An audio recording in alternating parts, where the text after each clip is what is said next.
जय जगत गुरु, जय भारत। सत्साई भाई और बहनों, दया परमपिता परमेश्वर सतगुरु रामपाल जी परमेश्वर जी की, जिनके शुभ आशीर्वाद से आप और हम सभी सत्सेवक भाई बहन एक बार फिर से साध संगति के लिए Facebook page Pawan Das is live पर एक दूसरे के साथ रूबरू हैं। भाई और बहनों, बचपन में हम इतिहास पढ़ा करते थे। स्कूल में हमें इतिहास पढ़ाया जाता था और उस समय हम ये सोचा करते थे कि ये इतिहास आगे चल के हमारे क्या काम आएगा। दुनिया तो विज्ञान पढ़कर डॉक्टर बन गई, मैथ को पढ़कर सीए बन गए, कोई इंजीनियर बन गया, और हम लोगों को ये हिस्ट्री पढ़ाई जा रही है जिसमें अकबर ने वो युद्ध किया, महाराणा प्रताप ने वो युद्ध किया, उस राजा ने ये किया, उस राजा ने वो किया। तो अक्सर हम सोचा करते थे कि ये हिस्ट्री हमारे जीवन में क्या काम आएगी। लेकिन वर्षों बाद आज पता चल रहा है कि वो हिस्ट्री भी जीवन में काम आती है। वो इतिहास, वो हिस्ट्री हमें एक शिक्षा देती है कि जो गलती आज से पहले आपके बड़े बुजुर्गों ने की, बड़े बड़े महापुरुषों ने की, वो गलतियां वर्तमान में हम लोग अपने जीवन में ना दोहराएं। और यदि वैसी ही कोई परिस्थितियां हमारे सामने आके खड़ी हो रही हैं तो हमने उन परिस्थितियों का इतिहास से शिक्षा लेते हुए कैसे सामना करना है, कैसे हमने उन परिस्थितियों से लड़ना है, संघर्ष करना है, समाधान निकालना है। तो इतिहास भी जीवन में काम आता है। ठीक इसी प्रकार वर्तमान में आप और हम जितने भी परम पूज्य परमेश्वर सतगुरु रामपाल जी भगवान के भगत हैं, उनके शिष्य हैं, और सन 2014 बरवाला कांड के बाद से लाखों करोड़ों की संख्या में हम सभी भक्तों की ये परीक्षा चल रही है। हिसार की छोटी जेल में बैठ के सर्व सृष्टि को रचने वाला वो परमात्मा लीला करते हुए, क्योंकि उससे बड़ा कोई लीलाधर नहीं है, उसकी लीला को समझ पाना आम व्यक्ति के बस की बात नहीं है, ब्रह्मा विष्णु महेश के बस की बात नहीं है। स्वयं 21 ब्रह्मांड का स्वामी ज्योति निरंजन काल भी उस परमेश्वर की इस अद्भुत लीला को समझ नहीं पा रहा है। उसको भी यकीन नहीं हो पा रहा कि ये असल में वही परमात्मा हो सकता है जो सतलोक का राजा है, वो भी धोखे में है। फिर भला आम प्राणी कैसे समझ सकते हैं? इस काल के न्योना जचरी के कब परमात्मा भी आते हैं यहाँ पे, यो पहचान ना पाता उसको। तो अगर इसने नो पता लग जा भगवान आ रहे हैं, जिसका कलजा पाट जा, हार्ट अटैक हो जा। इसलिए परमात्मा एक सिंपल रूप में ऐसे रहते हैं, किसी का भी ना जसदेव भगवान होंगे, इस रूप में वो प्रभु आ जाते हैं। इसलिए परमेश्वर ने अपनी एक वाणी में कहा है कि सब सुमरे अपने अनुमाना तो गति लखी न जाए। यानी उस परमेश्वर के बारे में यदि सभी लोग अपने अपने हिसाब से जानने का प्रयास करेंगे तो उसकी गति को, उसके विषय में आप जान नहीं पाओगे। और कहे कबीर कृपा कर जन पर ज्यों की त्यों समझाई। जिस पर उस गुरुदेव भगवान की, उस कबीर साहिब की कृपा होगी, रजा होगी, उन्हीं आत्माओं को वो परमात्मा अपनी स्थिति के बारे में साफ साफ समझाएगा। तो वर्तमान में उस कबीर परमेश्वर सतगुरु रामपाल जी भगवान की वो रजा, वो दया, वो मेहर, वो कृपा, उनके लाखों करोड़ों की संगत में से हम चंद सत्सेवकों के ऊपर हुई है। और आप और हमारा एक बहुत बड़ा सौभाग्य कि सन 2014 बरवाला कांड के बाद से जो जो गलतियां हमारे बड़े भाई सतलोक आश्रम मैनेजमेंट हरियाणा वाले पूज्य गुरुदेव सतगुरु रामपाल जी परमेश्वर जी के कलयुगी परिवार वाले, उनके कलयुगी बेटा बेटी, भाई बंधु, रिश्तेदार और जितने भी स्टेट कोऑर्डिनेटर और जिला कोऑर्डिनेटर हैं, ये लोग जो गलतियां अपनी आध्यात्मिक अज्ञानता, नादानी और सतगुरुदेव को परमेश्वर ना मान पाने के चलते लगातार जो करते जा रहे हैं, हर दिन कोई न कोई गलतियां ये करते ही करते हैं और हमें उन गलतियों से एक बहुत बड़ी शिक्षा मिलती जा रही है।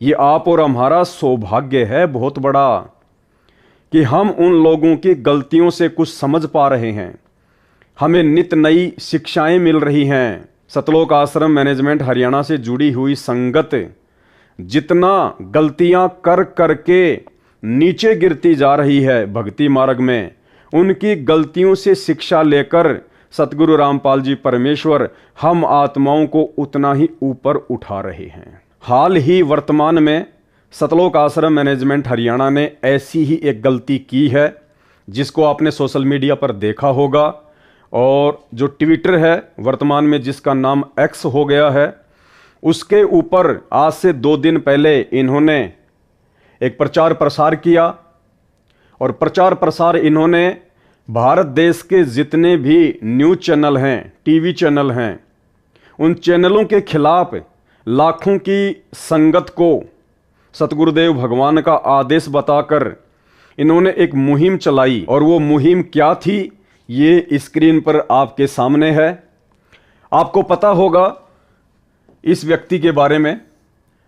अभी कुछ ही दिन पहले उत्तर प्रदेश के हाथरस में एक सत्संग था भोले बाबा का, श्री नारायण साकार हरि जिनको कहते हैं, ये वही व्यक्ति हैं।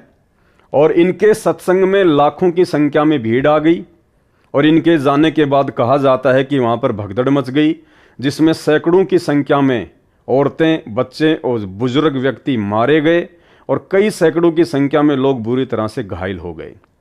उसके बाद में मीडिया को तो मौका चाहिए, मीडिया को तो बहाना चाहिए। मीडिया तो 24 घंटे यही देखता रहता है कि कहाँ से क्या मसाला मिले, क्योंकि 24 घंटे उनको कुछ न कुछ अपने चैनल पर दिखाते रहना होता है। तो मीडिया को एक न्यूज़ मिल गई और मीडिया ने बहुत सारे बाबाओं का नाम, बहुत सारे संतों का नाम श्री साकार नारायण हरि के साथ में जोड़कर प्रचार प्रसार करना शुरू कर दिया।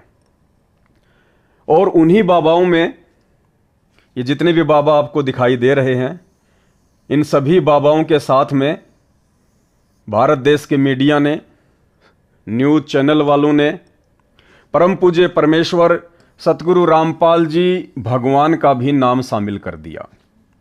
और बहुत सारे अनर्गल आरोप, झूठे आरोप, बेबुनियादी आरोप भारतीय मीडिया ने परम पूज्य परमेश्वर सतगुरु रामपाल जी भगवान के ऊपर भी लगाए।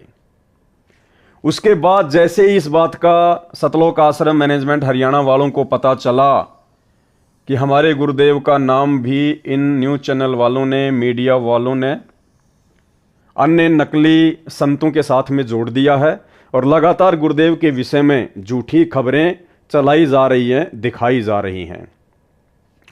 उसके बाद सतलोक आश्रम मैनेजमेंट हरियाणा ने लाखों की संगत को एक फरमान पारित कर दिया। जितने भी लोग सोशल मीडिया से जुड़े हुए हैं, जो लोग सोशल मीडिया पर, फेसबुक पर, यूट्यूब पर, एक्स पर, ट्विटर पर, इंस्टाग्राम पर जो सेवा करते हैं, उन सभी के पास में एक मैसेज वायरल कर दिया कि हम आपको एक मटेरियल बना के भेज रहे हैं, हम आप लोगों को तरह तरह के पोस्टर बना के भेज रहे हैं। उन पोस्टर्स को आप लोगों ने ज़्यादा से ज़्यादा ट्विटर पर, एक्स पर, इंस्टाग्राम पर, यूट्यूब पर, फेसबुक पर शेयर करना है। और संगत तो संगत है बेचारी, संगत तो हमेशा से नादान ही रही है, हमेशा से भोली ही रही है। और यही कारण है 4 युग बीत चुके हैं, हमेशा स्वार्थी लोगों ने अपने स्वार्थ के लिए, अपनी मान बढ़ाई के लिए, अपने अहंकार के चलते, अपने धार्मिक धंधे के चलते उस भोली और नादान संगत का जमकर फायदा ही उठाया है। और वही फायदा वर्तमान में परम पूज्य परमेश्वर सतगुरु रामपाल जी के नाम की आड़ में उनके परिवार वाले, सतलोक आश्रम मैनेजमेंट हरियाणा वाले निरंतर उनके लाखों पढ़े लिखे भक्तों का उठा रहे हैं। भ्रष्ट मीडिया डूब मरो, गलत खबरें दिखाना बंद करो। संत रामपाल जी महाराज का शिष्य हूँ।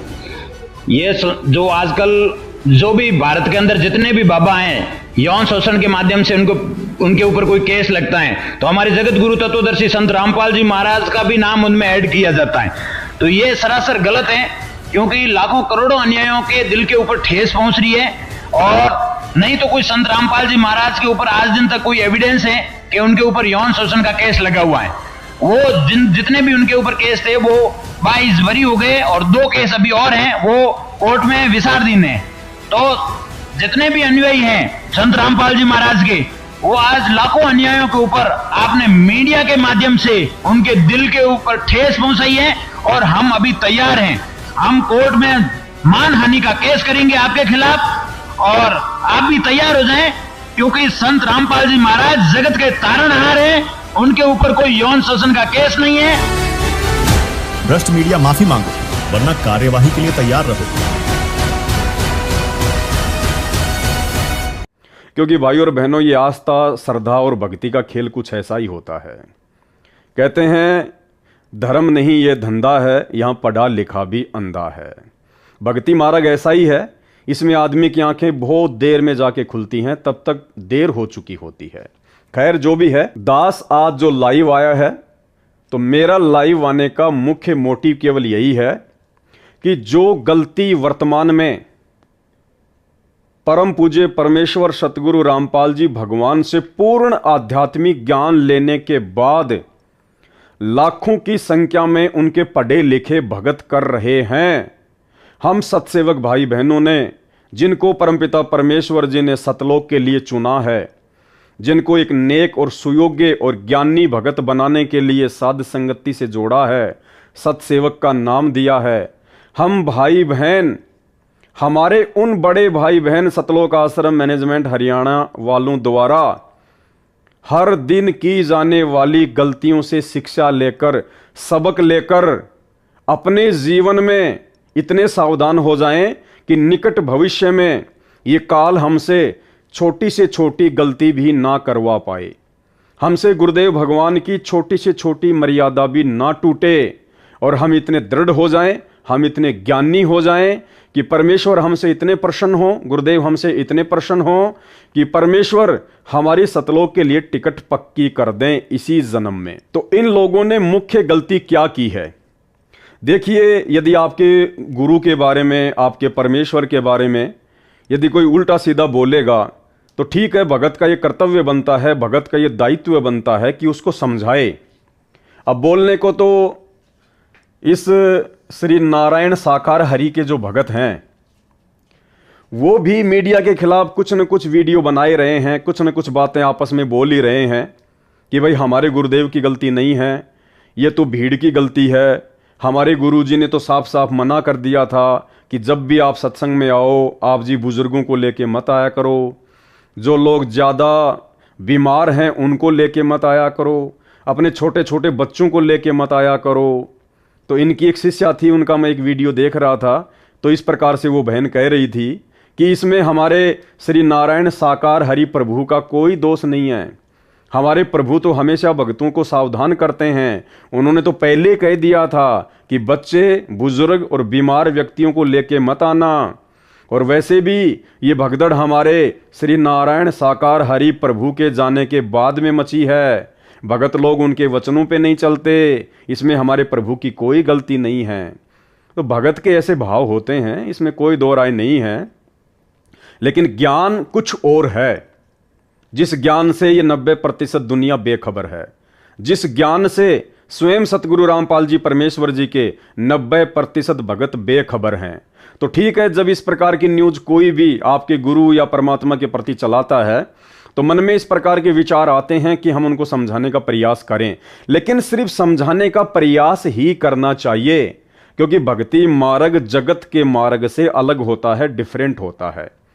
भगत की कुछ मर्यादाएं होती हैं, भगत को जगत वालों से एक्स्ट्रा आध्यात्मिक ज्ञान होता है, उसके बाद भगत का बोलना चलना, भगत का रिएक्शन, भगत का हाव भाव दुनिया वालों से बहुत ज़्यादा डिफरेंट हो जाता है। और वो दिखाई भी देना चाहिए, जब वो समय आता है, जब वो परिस्थितियाँ आता है, तो वो दिखाई भी देना चाहिए कि यदि आप भक्ति मार्ग से जुड़े हुए हैं तो आप में जगत वालों से कुछ डिफरेंट क्या है। अगर आप भी उन्हीं की तरह रिएक्शन करने लग जाएंगे तो क्या फायदा आपका भक्ति करने का, क्या फायदा आपका एक भगत कहलाने का। तो यहां पे सतलोक आश्रम मैनेजमेंट हरियाणा वालों ने, गुरुदेव भगवान के कलयुगी परिवार ने, और उस कलयुगी परिवार के पीछे, सतलोक आश्रमों के पीछे जुड़ी हुई 90% संगत ने थोड़ा सा अपने गुरुदेव भगवान के ज्ञान को आधार नहीं बनाया। और इन्होंने गलती क्या कर दी, जोश में होश खोकर अपने गुरुदेव के ज्ञान को आधार ना बनाकर इन्होंने सबसे बड़ी गलती यह कर दी कि माफी मांगो। इन्होंने सभी मीडिया चैनल वालों को कहा कि माफी मांगो कि आप लोगों ने सतगुरु रामपाल जी के विषय में, कि उनके ऊपर लड़कियों की छेड़ाछाड़ी का आरोप है, उनके ऊपर बलात्कार का आरोप है, उनके आश्रम में ये होता था वो होता था, सभी बाबा एक जैसे हैं, यानी जैसा भी मीडिया वालों ने दिखाया आप लोगों ने अच्छे से देखा होगा। और सतलोक आश्रम मैनेजमेंट हरियाणा ने फिर एक मुहिम छेड़ दी आनन फानन में। सभी भक्तों को फरमान जारी कर दिया कि हम आपको जो पोस्टर बना बना के भेज रहे हैं, आप इन पोस्टर्स को ज़्यादा से ज़्यादा वायरल करें, ज़्यादा से ज़्यादा शेयर करें, और जितने भी मीडिया चैनल वाले हैं उनके ऊपर हम दबाव बनाएं और उनको हम मजबूर करें अपनी उस गलती को सुधारने की, कि वो माफ़ी मांगें। ये जो शब्द है भाई और बहनों, माफ़ी मांगें, ये शब्द आध्यात्मिक क्षेत्र में जायज़ नहीं है। यदि आपको पूर्ण ज्ञान है, यदि आपके गुरु तत्वदर्शी संत हैं, और यदि आपको ऐसे परम संत से ज्ञान प्राप्त है, तो फिर उनके भक्तों का इस प्रकार से जगत के प्रति रिएक्शन नहीं होना चाहिए। दुनिया वालों से माफी मंगवाना, दुनिया वालों के ऊपर दबाव डालकर, प्रेशर डालकर उनसे माफी मंगवाना, ये तत्वदर्शी संत के भक्तों के लक्षण नहीं होते हैं। ये बातें दर्शाती हैं कि आज भी भले ही आपको 20 वर्ष हो गए हों, 15 वर्ष हो गए हों, 10 वर्ष हो गए हों, भले ही आपको प्रथम मंत्र प्राप्त हो, सतनाम प्राप्त हो या सारनाम प्राप्त हो, लेकिन अभी भी आप जी अपने गुरुदेव भगवान के ज्ञान को आधार नहीं बना पाए हैं। अभी आप एक योग्य, सुयोग्य और ज्ञानी भगत की लिस्ट में शामिल नहीं है। देखो, परमेश्वर ने हमें बहुत तरीकों से समझाया है कि भक्तों को कैसे रहना चाहिए, भक्तों का आचार विचार व्यवहार कैसा होना चाहिए। और दूसरी बात भाई और बहनों, आज सतलोक आश्रम मैनेजमेंट हरियाणा को, गुरुदेव के कलयुगी परिवार को इस बात को लेकर पेट में दर्द क्यों हो रहा है, इस बात को लेकर उनके अंदर जोश पैदा क्यों हो रहा है, जब मीडिया इस प्रकार की खबरें अन्य पाखंडी और नकली साधु संत महात्माओं के साथ जोड़कर सतगुरु रामपाल जी परमेश्वर जी के विषय में भी बता रही है। तो आज इन सतलोक आश्रमों से जुड़े हुए लोगों को दर्द क्यों हो रहा है? भाई, मीडिया को इस प्रकार की बातें कहने का मौका, मीडिया को परम पूज्य परमेश्वर सतगुरु रामपाल जी भगवान के खिलाफ इस प्रकार की झूठी न्यूज चलाने का मौका भी तो आप लोगों ने दिया है। अरे 2014 बरवाला कांड याद है या भूल गए? किसने करवाया था? किसकी मनमानियों से हुआ? आप लोगों ने भी तो उस समय वही हरकतें की थी जो हरकतें इन नकली बाबाओं की संगत के द्वारा करने के कारण आज मीडिया वालों को इस प्रकार की न्यूज चलाने का मौका मिल रहा है। बल्कि आप तत्वज्ञानी भक्तों ने तो 2 कदम आगे बढ़ के कुकर्म किए थे।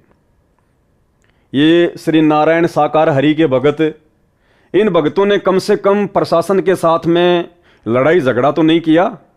इन लोगों ने स्पेशल कोई काले कपड़े पहन के, काले कमांडो बन के प्रशासन के साथ में मारपीट तो नहीं की। ये तो खाली इनके गुरुदेव के जाने के बाद उनकी गाड़ी के पीछे दौड़ रहे थे और उसके बाद में भगदड़ मच गई और काफी लोगों की मृत्यु हो गई। लेकिन आप लोगों ने सन 2014 बरवाला कांड में जो स्वयं किया और लाखों की नादान संगत से करवाया, गुरुदेव का आदेश बताकर, अरे उस कुक्रम के आगे इन बाबाओं की संगत के कुक्रम तो कुछ भी नहीं है।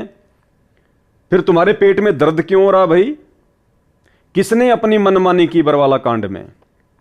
क्या किसी भी व्यक्ति ने सन 2014 के बरवाला कांड में परम पूज्य सतगुरु रामपाल जी के मुख से ये सुना कि बच्चों में हिसार कोर्ट की तारीख पे नहीं जाना चाहता, बच्चों में चंडीगढ़ की तारीख पर नहीं जाना चाहता, और ये जो पुलिस आ रही है, जो प्रशासन के आदेश से, जुडिशरी के आदेश से, तुम इस पुलिस को आश्रम में मत आने देना, ढाल बन के खड़े हो जाओ, काले कपड़े पहन लो, कमांडो बन जाओ, बंदूकें, लठ और पेट्रोल बम तैयार कर लो, मर जाओ या मार दो, लेकिन पुलिस अंदर नहीं आनी चाहिए। क्या किसी भी भगत ने एक भी शब्द, एक भी स्टेटमेंट अपने गुरुदेव के मुख से इस प्रकार का सुना? तो भाई फिर किसके कहने पर वो नादान संगत, वो भोली संगत काले कमांडो बन गए, व्हाइट कमांडो बन गए, मरने मारने को तैयार हो गए, हाथों में 6-6 फुट के लठ पकड़ लिए, पेट्रोल बम तैयार कर लिए, छोटे छोटे ईंट और पत्थर के टुकड़े आश्रम की छत पे जमा कर लिए, और जैसे ही दिन के 12 बजे 18 नवंबर 2014 को पुलिस वालों के ऊपर आक्रमण कर दिया, उनके ऊपर डंडे बरसाने शुरू कर दिए, पत्थर फेंकने शुरू कर दिए। जवाबी कार्रवाई में पुलिस ने भी अपना एक्शन ले लिया, जिसमें हमारे भी तो 5 भगत और 1 बच्चे की मौत हो गई थी। अरे हमारे आश्रम के आगे भी तो उसी प्रकार से मौत हुई थी भगदड़ मचने के कारण। जिस प्रकार से उत्तर प्रदेश के हाथरस में श्री नारायण साकार हरि के सत्संग में उनके भक्तों की मौत हो गई। फिर आप किस बात को लेकर मीडिया से खफा हैं? किस बात को लेकर आप मीडिया से नाराज हैं भाई? ये मौका मीडिया को वर्तमान में इस प्रकार का झूठ फैलाने का सतगुरु रामपाल जी परमेश्वर जी के विरुद्ध किसने मौका दिया? आप भक्तों ने तो मौका दिया, आप बड़े बड़े कोऑर्डिनेटरों ने तो मौका दिया, आप गुरुदेव के भाई ने तो मौका दिया, आप गुरुदेव के बेटा बेटियों ने, उनके परिवार वालों ने, रिश्तेदारों ने तो मौका दिया। तो भाई फिर पेट में दर्द किस बात का? सहन करो फिर, और अपनी गलतियों को नजरअंदाज क्यों कर रहे हो? और फिर से तुम वही गलतियां वर्तमान में लाखों की नादान और भोली संगत को मोहरा बनाकर करवाने जा रहे हो। भाई और बहनों, जिस प्रकार इन लोगों ने, सतलोक आश्रम वालों ने संगत, पैसा और पावर के बलबूते पर 2014 में अपनी मनमानी हरकतें करते हुए गुरुदेव के ज्ञान, सत्संग और शिक्षाओं के विरुद्ध मनमाना आचरण करते हुए लाखों की संगत को गुरुदेव का वचन तुड़वाकर प्रशासन के सामने मरने मारने के लिए खड़ा कर दिया था, वही गलतियां आज 10 साल के बाद ये लोग फिर से संगत से करवा रहे हैं। कुछ नहीं बदला इन लोगों का, जरा भी चेंज नहीं हुआ इन लोगों में। क्योंकि परमेश्वर अपने सत्संगों में भाई और बहनों हमें बहुत तरह से समझाते हैं कि काल का जीव कौन होता है और सतगुरु का जीव कौन होता है। परमेश्वर ने हमें बताया कि कोटि वर्ष करो संगत संतों की, और पत्थर का जल में क्या भीजे, एक चंदन बन में रंग ला दे, बांस बिटंबी ना सीजे। जिस प्रकार पत्थर को यदि आप 1 करोड़ वर्ष तक भी जल में भिगो के रखो, जल में डाल के रखो, और 1 करोड़ वर्ष बाद भी यदि उसको बाहर निकाल कर आपस में रगड़ो, वो चिंगारी ही पैदा करेगा। जबकि गुरुदेव ने बताया कि जल का स्वभाव होता है निर्मल करना।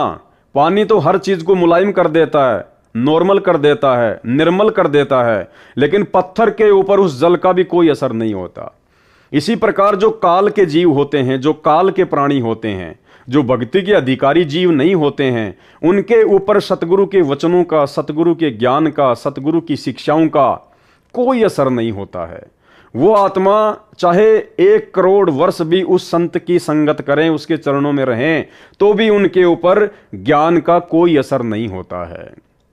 फिर परमेश्वर ने बताया कि जैसे सर्प चंदन लिपटाई, तन भया शीतल पर विष नहीं जाई।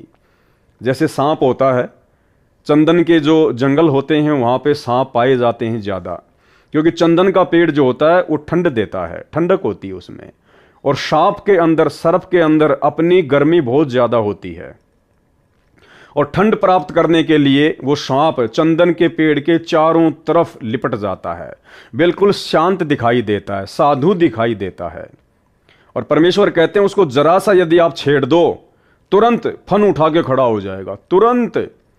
तो परमेश्वर ने उस सांप की तुलना काल के जीव के साथ की है कि जैसे सर्प चंदन लिपटाई, तन भया शीतल पर विष नहीं जाई। वो शरीर तो शीतलता महसूस कर रहा है लेकिन उसके अंदर का जहर नहीं गया।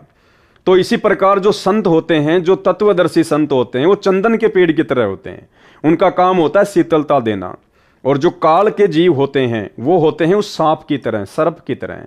वो उस संत के चरणों में रहकर, संत के समीप रहकर, संत से शिक्षा और दीक्षा लेकर भी जब तक वो संत के पास रहेंगे तब तक तो वो भगत दिखाई देंगे, सांप की तरह शीतल दिखाई देंगे। और जब वो विषम परिस्थितियां कभी उसके सामने पैदा होती हैं, उस समय वो अपना असली रंग, अपना असली रूप दिखा देता है, अपना असली मनमाना आचरण दिखा देता है।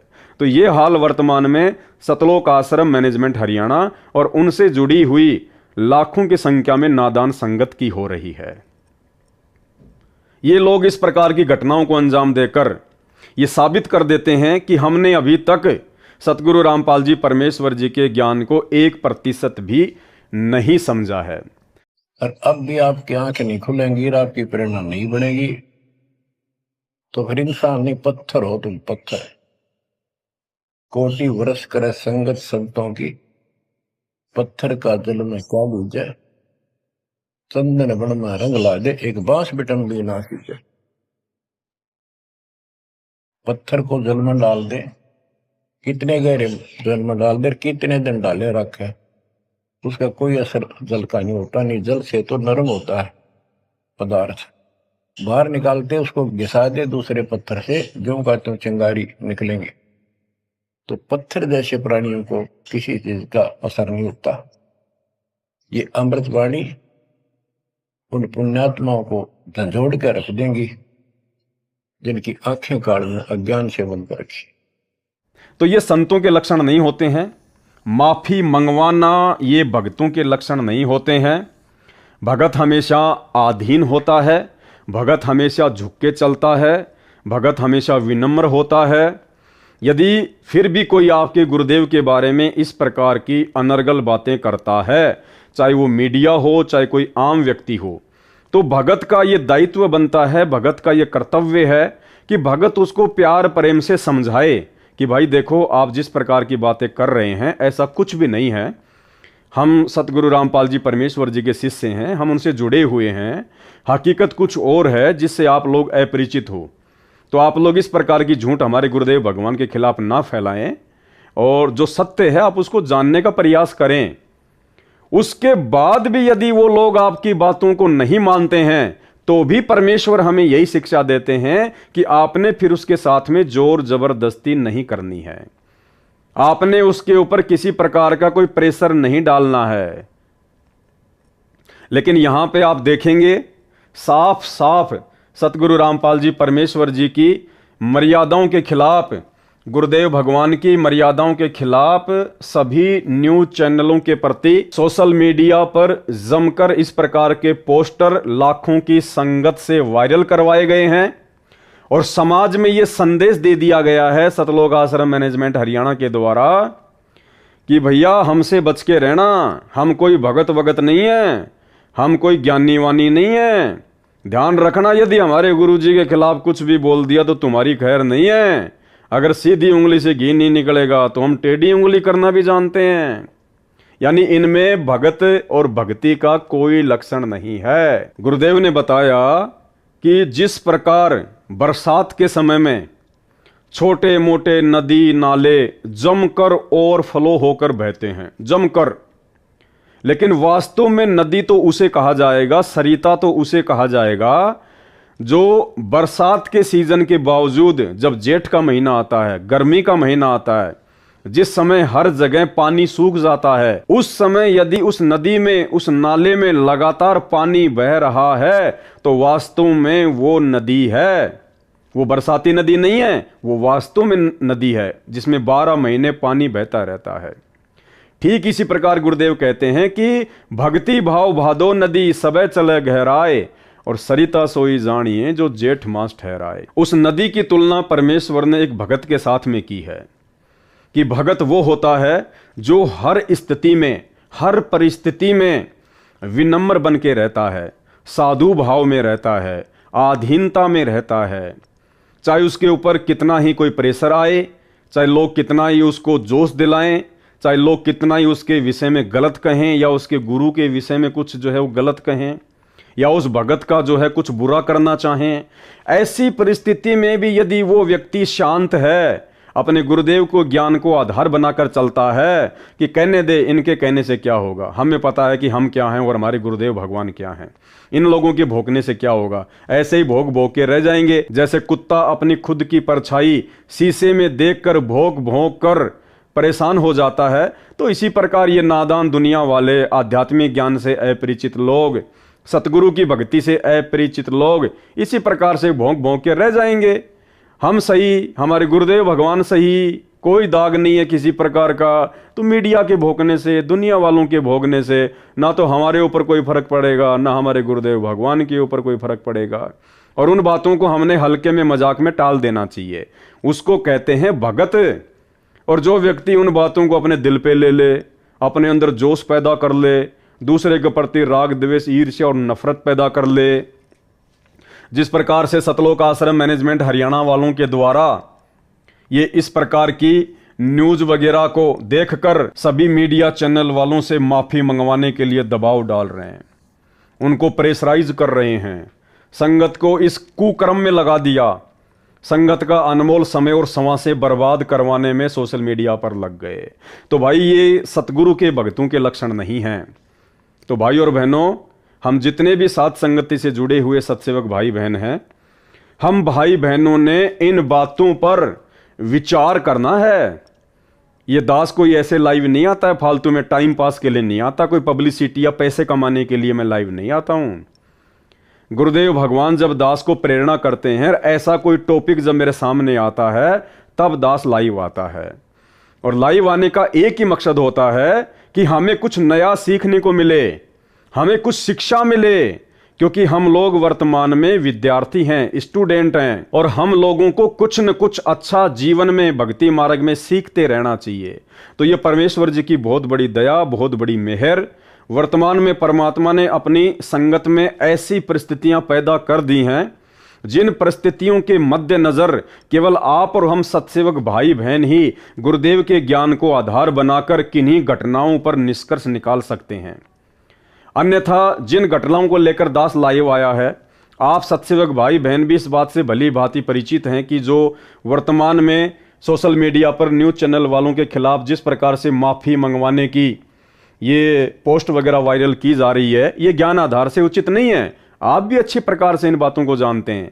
लेकिन वो लोग जो हमारे ही भगत भाई बहन हैं, उनको भी गुरुदेव भगवान ने उसी आश्रम में बैठा के ज्ञान दिया, वही नाम दिया, वही उनको सत्संग सिखाए, अलग से कोई जो है कोचिंग वगैरह ना हमें दी ना उनको दी। फिर वो लाखों की करोड़ों की भीड़ भला गुरुदेव के ज्ञान को आधार बनाकर इन बातों पर विचार क्यों नहीं कर पा रही? क्यों वो किसी के मनमाने आचरण को अपने ऊपर धारण करके समाज में फैलाने लग जाते हैं?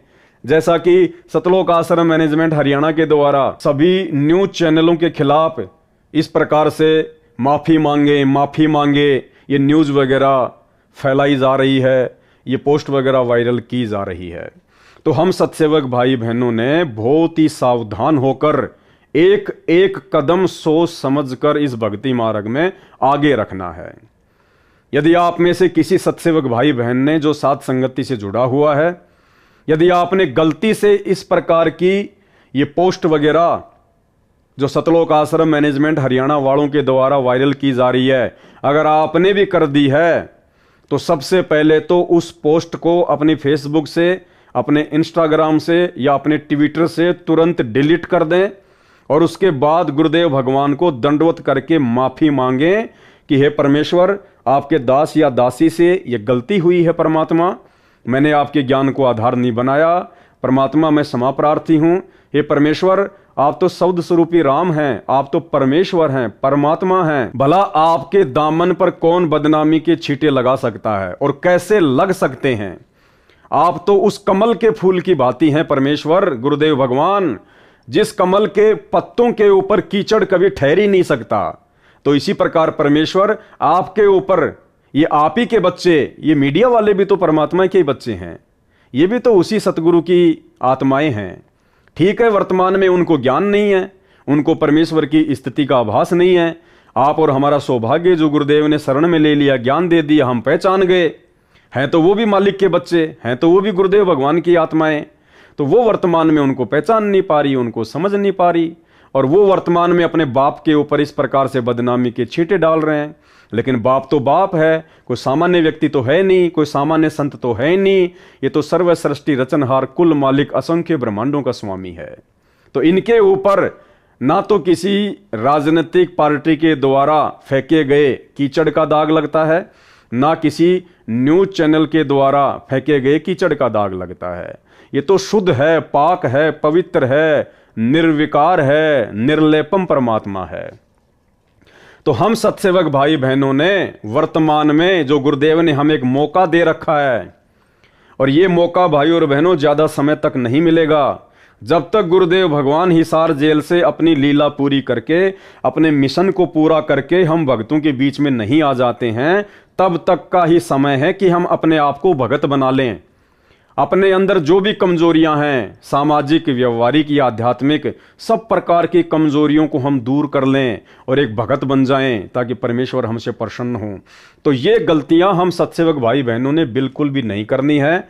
अब इन लोगों ने क्या किया भाई और बहनों, आज से लगभग 2 या 3 साल पहले भी इसी प्रकार से मीडिया वालों ने परम पूज्य सतगुरु रामपाल जी परमेश्वर जी के खिलाफ झूठी खबरें दिखाई थी अपने चैनलों पर।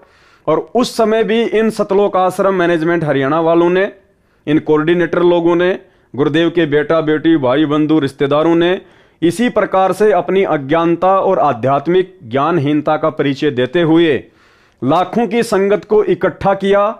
और दिल्ली के नोएडा में जिस न्यूज चैनल ने यह खबर चलाई थी संत रामपाल जी के खिलाफ, इन्होंने संगत को बसों में भर भर के उन मीडिया चैनल वालों के ऑफिस के आगे जमा कर दिया। उनके ऊपर दबाव बनाया कि आपने ये गलत किया, आपने ये गलत किया, माफी मांगो, माफी मांगो, माफी मांगो, जो कि सतगुरु रामपाल जी के ज्ञान और शिक्षाओं के बिल्कुल खिलाफ है। तो उस समय इन्होंने ऐसा किया, जिसमें कुछ न्यूज़पेपर भी शामिल थे, कुछ टीवी चैनल भी शामिल थे। तो ऐसे ही एक ये राजस्थान का अखबार था दैनिक भास्कर, इन्होंने भी संत रामपाल जी के खिलाफ यौन शोषण से संबंधित ऐसी झूठी खबर फैलाई थी।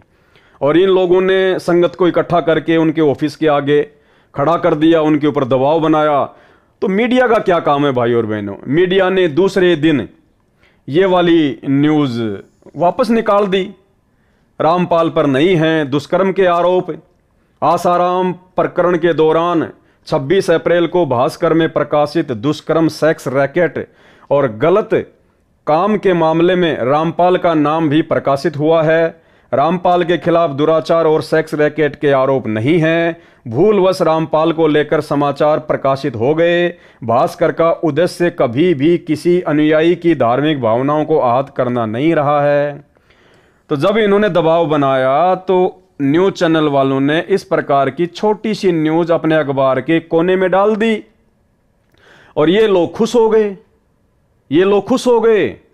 हाँ, कि अब हमारे गुरुजी बिल्कुल पाक साफ हैं, अब हमारे गुरुजी के ऊपर ऐसा कोई आरोप नहीं है, अब हमें विश्वास हो गया कि हमारे गुरुजी कभी ऐसा गलत काम नहीं कर सकते। बताइए, जब तक मीडिया ने अपनी गलती नहीं मांगी तब तक तो इन सतलोक आश्रम से जुड़े हुए भक्तों को यह लग रहा था कि हमारे गुरुजी गलत हैं, हमारे गुरुजी ने गलत काम किए होंगे, तभी तो मीडिया में आया।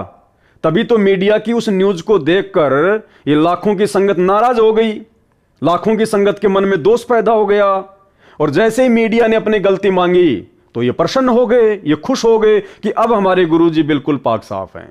तो भाई और बहनों, ये नादानी है, इन नादानियों से हमने बाहर निकलना पड़ेगा, अन्यथा ये मौका, ये समय हाथ से निकल जाने के बाद हमें दोबारा नहीं मिलेगा। सतगुरु रामपाल जी परमेश्वर जी ने खुद को हम भक्तों से दूर करके शारीरिक तौर पर ये वर्तमान का जो समय हमें दिया है ना, ये हम भक्तों को स्वयं उनके ज्ञान को आधार बनाकर चिंतन मनन करने के लिए दिया है, सोचने और समझने के लिए दिया है, गुरुदेव के ज्ञान का निष्कर्ष निकालकर अपने जीवन में लागू करने के लिए दिया है।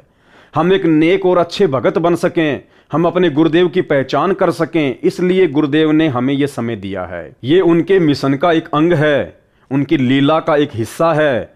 और इसको उनकी रजा के बिना हर कोई भगत भाई बहन नहीं समझ सकते। तो भाई और बहनों, इसी प्रकार गुरु को मानुष मानने वाला प्राणी, गुरु को अपने जैसा एक मनुष्य, एक आम व्यक्ति, एक आम संत मानने वाला व्यक्ति, भगत प्राणी, वो हमेशा दुविधा में भी रहता है और वो धोखे में भी रहता है। जिस प्रकार से ये सतलोक आश्रम मैनेजमेंट हरियाणा वाले गुरु को मानुष मानने के चलते धोखे में भी हैं और दुविधा में भी हैं, और आज इस लाखों की संगत की स्थिति बिना पैंदे के लोटे की तरह हो रही है। 2014 बरवाला कांड के बाद से हम सभी सत्सेवक भाई बहन देखते ही आ रहे हैं किस प्रकार से संगत का आर्थिक और शारीरिक दोहन किया गया है, शोषण किया गया है। सबसे पहले तो बरवाला कांड में किया गया गुरुदेव के कलयुगी परिवार के द्वारा, इन्हीं कोऑर्डिनेटरों के द्वारा अपना मनमाना आचरण भक्तों के ऊपर थोक दिया। नाम गुरुजी का, लठ ले लो हाथों में, पेट्रोल बम तैयार कर लो, ये बंदूकें पकड़ लो, मरने मारने के लिए तैयार हो जाओ, काले कपड़े पहन के कमांडो बन जाओ, मरेंगे मार देंगे लेकिन पुलिस को आश्रम में नहीं आने देंगे। और हर आदेश के पीछे नाम जोड़ दिया, गुरुजी का आदेश है, गुरुजी का आदेश है। अब हम नादान भगत भाई बहन इस काल के षड्यंत्र को समझ नहीं पाए, क्योंकि परमेश्वर कहते हैं कि जब तक हंसा हमरी आना और काल लगे ना तेरा बाणा, जब तक मेरा भगत मेरी मर्यादा में रहेगा काल तेरा दाव नहीं लग सकता। लेकिन उस समय परमात्मा के, सतगुरुदेव भगवान के सतलोक आश्रम में बैठे होने के बावजूद भी काल का दाव लग गया, और काल ने उन्हीं भक्तों को अपना मोहरा बनाया, अपना एजेंट बनाया, जिन्हें हम सतगुरुदेव के भाई बंधुओं के नाम से जानते हैं, उनके बेटा बेटी के नाम से जानते हैं, उनके रिश्तेदारों के नाम से जानते हैं, चंद कोऑर्डिनेटरों के नाम से जानते हैं। इन सब लोगों की पहले से ही मर्यादा टूटी हुई थी, क्योंकि ये गुरु को मानुष मानते थे और आश्रम में गुरु की शिक्षाओं पे कम और गुरुदेव के छोटे भाई महेंद्र की शिक्षाओं पर ज्यादा चलते थे, मनमाना आचरण करने में ज्यादा यकीन रखते थे, जिस कारण से काल का दाव लगा, काल को एक मौका मिला। और गुरुदेव भगवान ने भी ये देखना था, ये चेक करना था कि सन 1994 से 2014 तक मैंने इतना ज्ञान दे दिया, मैंने इतना इनको समझा दिया, इनकी बुद्धि में थोड़ा बहुत कुछ समाया भी है या नहीं है, ये अपने गुरु को जान पा रहे हैं, पहचान पा रहे हैं, या खाली देखा देखी में आ रहे हैं। सत्संग के नाम पे आ गए, खाए पिए नहाए धोए सोए और चल दिए, इस कान से सुने इस कान से निकाल दिए। ये मेरे सत्संगों पर कुछ विचार भी करते हैं या नहीं करते हैं? ये सत्संग कर करके दिन रात जो मैंने एक कर दिए, इतना संघर्ष किया, ये मेरे संघर्ष को, मेरे मिशन को समझ भी पा रहे हैं या नहीं पा रहे हैं? कि गुरुदेव खाली टाइम पास या मनोरंजन के लिए सत्संग कर रहे हैं, या गुरुदेव हमें इन सत्संगों के माध्यम से कुछ बनाना चाहते हैं, कुछ समझाना चाहते हैं? गुरुदेव का मकसद क्या है, उनका मिशन क्या है, हमें क्या करना चाहिए? ये लोग खाली भेड़ चाल में चल रहे हैं या कुछ इनकी बुद्धि में भी समाया है? तो गुरुदेव भगवान भी चुपचाप रहे, कुछ नहीं बोले। परमात्मा ने भी भीड़ को छांटना था, क्योंकि देखो जहां गुरु और शिष्य परंपरा आ जाती है वहां पर परीक्षा होती होती है, कोई दो राय नहीं है। और इस परीक्षा से लीला करते हुए वर्षों पहले सतगुरु रामपाल जी को भी गुजरना पड़ा था, क्योंकि उन्होंने भी तो एक भगत की भूमिका की। 17 फरवरी 1988 को अपने मुंह बोले गुरुदेव आदरणीय राम देवानंद जी से उन्होंने नाम दीक्षा ली। जैसा कि 650 साल पहले इसी परमपिता परमेश्वर सतगुरु रामपाल जी ने कबीर नाम से आकर काशी के बनारस में और पंडित रामानंद जी से नाम दीक्षा ली थी, उनको अपना मुंह बोला गुरु बनाया था। दुनिया की नजरों में तो कबीर जी रामानंद जी के शिष्य थे और रामानंद जी की नजरों में कबीर जी रामानंद जी के गुरु थे। तो ठीक वही लीला भाई और बहनों, क्योंकि परमात्मा तो वही है, साहिब तो वही है, वही कबीर परमात्मा वर्तमान में है, सतगुरु रामपाल जी के रूप में है। तो जाहिर सी बात है लीलाएं भी वही होनी है, क्योंकि जगत गुरु कौन होता है? जगत गुरु उसे कहते हैं जो पूरे जगत को ज्ञान दे, जिसके समान ज्ञान पूरे जगत में किसी को ना हो, उसको कहते हैं जगत गुरु। और यदि किसी को लगता है कि संत रामपाल जी ने तो 17 फरवरी 1988 को और आदरणीय राम देवानंद जी महाराज जी से नाम उपदेश लेकर उनसे ज्ञान ग्रहण किया है और उसके बाद 1994 से वो नाम दीक्षा देने लग गए। उसके बाद उनके भगत उनको जगत गुरु कहने लग गए। तो भाई जगत गुरुओं के लक्षण ये नहीं होते हैं। जगत गुरु किसी गुरु से नाम लेकर या शिक्षा लेकर आगे शिक्षा नहीं देता। जगत गुरु तो सदा से ही जगत गुरु होता है। सतगुरु आदि अनादि है, सतगुरु मद है मूल, सतगुरु को सिजदा करूं एक पलक नहीं भूल। सतगुरु पूर्ण ब्रह्म है, सतगुरु आप अलेख, सतगुरु रमता राम है, इसमें मीन न मेख।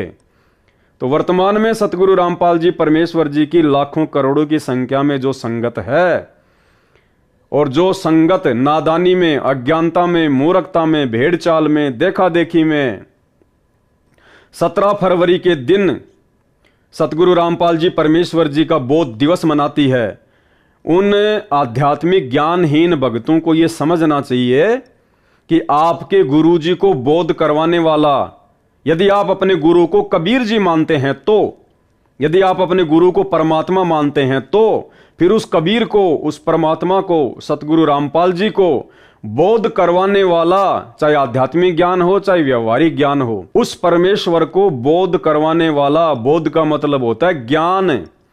इस सकल सृष्टि में ना कोई पैदा हुआ था, ना कोई पैदा है और ना कोई पैदा होगा, क्योंकि सकल सृष्टि उस कबीर परमेश्वर सतगुरु रामपाल जी भगवान ने ही सर्जन की है। सब उसके थल्ले थल्ले हैं, उसके नीचे नीचे हैं। तो 17 फरवरी को बचो अपने गुरुदेव का बोध दिवस मनाने से।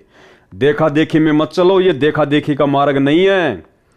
650 साल पहले हम 64 लाख भगत इसी देखा देखी में तो मार खा गए, और उसी देखा देखी में आज वो काल गुरुदेव भगवान के कलयुगी परिवार को, सतलोक आश्रमों से जुड़े हुए मुख्य मुख्य लोगों को मोहरा बनाकर आप और हमें ठगना चाह रहा है। आप और हमें ठगना चाह रहा है गुरुदेव भगवान का बोध दिवस मनवाकर। तो भाई और बहनों, ऐसी नादानी करने से बचना, अन्यथा ये मौका सतलोक जाने का, परमात्मा के दिल में उनके चरणों में जगह बनाने का हमें दोबारा नहीं मिलेगा। इसलिए अब हमने नादानी छोड़कर परमेश्वर जी के ज्ञान को आधार बनाकर, अगर हम उनको जगत गुरु कहते हैं तो जगत गुरु का मतलब होता है पूरे जगत को ज्ञान देने वाला। और कोई व्यक्ति किसी दूसरे गुरु से ज्ञान लेके अगर आगे ज्ञान दे रहा है तो फिर वो जगत गुरु नहीं कहला सकता। ये कुछ लक्षण होते हैं जगत गुरु के, ये आप लोगों ने समझना पड़ेगा। भाई और बहनों, ज्ञान को आधार बना के साथ संगति से जुड़िए। यूट्यूब और फेसबुक पर जाकर पवन दास इज लाइव सर्च कीजिए, साथ संगति के वीडियो देखो, तुम्हें बहुत कुछ समझ में आएगा गुरुदेव भगवान के आशीर्वाद से। तो गुरु को मानुष मानने वाला प्राणी, गुरु को अपने जैसा एक आम व्यक्ति, आम संत मानने वाला व्यक्ति, भगत हमेशा धोखा खाता ही खाता है, और वो बिना पैंदे के लोटे की तरह होता है। उसका कोई भी मिसयूज कर सकता है। और ये लाखों की करोड़ों की संगत का 2014 बरवाला कांड के बाद से, चाहे वो इशार की तारीखों पे भेजना हो, चाहे वो राजनीति करवानी हो, कभी कांग्रेस तो कभी बीजेपी को वोट और सपोर्ट करवाना हो, हरियाणा के जाट आरक्षण में जाटों के धरने पर संगत को बैठाना हो, उन जाटों का समर्थन करवाना हो, चंदे के रूप में भक्तों के दान का पैसा देना हो, या राजस्थान के गैंगस्टर जो कि पुलिस एनकाउंटर में मारे जा चुके हैं आनंदपाल सिंह, उसकी सीबीआई जांच के समर्थन में अजमेर की रैली में हजारों भक्तों को बैठाना हो, 5-5 लाख रुपए का चेक उन राजपूत करनी सेना वालों को देना हो। इसके अलावा भी ना जाने भाई और बहनों कितने कुकर्म इन्होंने सन 2014 बरवाला कांड के बाद से संगत से करवाए हैं, लोगों की मर्यादाएं तोड़वाई हैं। गुरुदेव भगवान को इन्होंने भक्ति विरुद्ध कुकर्म करके दुखी किया है। तो अब हम सत्सेवक भाई बहनों ने इस प्रकार की गलतियां करने से बचना है। इसके अलावा भाई और बहनों, परमेश्वर हमें हमेशा यही शिक्षा देते हैं। हमें गुरुदेव ने हमेशा अपने प्रवचनों में, अपने सत्संगों में एक ही बात बताई है कि सबसे पहले आप लोगों ने एक भगत बनना पड़ेगा। जब तक आप भगत नहीं बनोगे, भक्ति आपके हृदय में प्रवेश नहीं करेगी। और परमेश्वर ने भगत का सबसे पहला लक्षण बताया आधीनता। आधीनी के पास है पूर्ण ब्रह्म दयाल, और मान बड़ाई मारियो बेअदबी सिरकाल। जो भगत आधीन होगा, जो भगत ज्ञान से परिपूर्ण होगा, विनम्र होगा, कहते हैं उसके पास में परमात्मा रहता है, आधीनी के पास है पूर्ण ब्रह्म दयाल। और मान बड़ाई मारियो बेअदबी सिरकाल, बेअदबी यानी फालतू की बातें, व्यर्थ की बातें। कहते हैं उनके ऊपर तो काल बैठा रहता है, बेअदबी सिरकाल। तो परमेश्वर सतगुरु रामपाल जी ने, सारी सृष्टि के रचनहार ने, हमारे पूज्य गुरुदेव भगवान ने हमें एक सुयोग्य भगत बनाने के लिए क्या शिक्षा दी है। परमेश्वर कहते हैं कि जो तोको काटा बोवे वाको बोतू फूल, और तोहे फूल के फूल हैं वाको हैं त्रिशूल। ये शिक्षा दी है परमात्मा ने। पुण्यात्मा, दुष्ट लोगों का काम तो उनका स्वभाव ही होता है दुष्ट कर्म करने का, और साधु संतों का काम होता है स्वभाव जो उनका होता है परमार्थ ही करने का। और कबीर साहब ने हमें शिक्षा भी दी है कि जो तोकू काटा बोवे ताको बोतू फूल, तोहे फूल के फूल हैं वाको है त्रिशूल। हमें परमात्मा कहते हैं कि आपको यदि कोई कष्ट देता है आप उसको कुछ ना कहो, परमात्मा पर छोड़ो, फिर देखना वो उसका कैसा रिजल्ट आपको देगा। जो तोकू काटा बोए वाको बोतू फूल, और तोहे फूल के फूल हैं वाको है त्रिशूल। वो तो विधान है परमात्मा का, जो जैसे कर्म करेगा उसको फल तो मिलेगा ही मिलेगा। तो आज यदि सतगुरु रामपाल जी परमेश्वर जी का नाम, उस पाक और पवित्र परमेश्वर का नाम, यदि इन तमाम नकली और पाखंडी धर्मगुरुओं के साथ में जोड़कर ये भारतीय मीडिया दिखा रही है, तो इसमें हम भक्तों को उत्तेजित होने की आवश्यकता नहीं है। हम भक्तों को होश में जोश खोने की आवश्यकता नहीं है। परमेश्वर ने हमें जो शिक्षा दी है उसको आधार बनाने की जरूरत है कि जो तोकू काटा बोवे, इस मीडिया ने काटा बोया है, गुरुदेव के खिलाफ उल्टा सीधा बोल के, अनर्गल बातें बोल के, झूठे आरोप लगाकर इस मीडिया ने काटा बोया है। जो तोकू काटा बोवे। फिर परमात्मा कहते हैं भगत का क्या लक्षण है, वाको बोतू फूल। हमने उसके खिलाफ वैसा ही बर्ताव नहीं करना है जैसा उसने किया।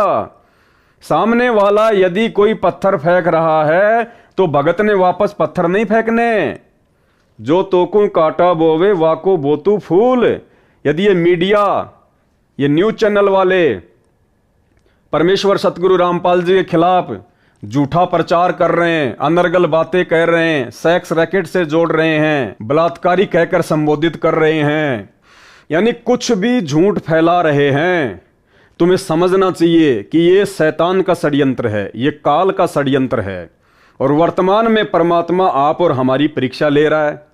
काल तो वर्तमान में हर प्रकार से अपने एजेंटों के माध्यम से संगत को फंसाने का ही प्रयास करेगा। वो इसी प्रकार की सूक्ष्म चाल चलेगा। आप लाखों की संगत को लग रहा है कि भाई ये सतलोक आश्रम मैनेजमेंट हरियाणा बहुत अच्छा कर रहा है, मीडिया वालों ने हमारे गुरुजी के खिलाफ इस प्रकार की बातें बक दी, और सतलोक आश्रमों से जुड़े हुए हमारे जो भाई बहन हैं, जो कोऑर्डिनेटर हैं, उन्होंने हमारे को इस प्रकार के ये पोस्टर बना के दे दिए कि करो जम के वायरल सोशल मीडिया पर।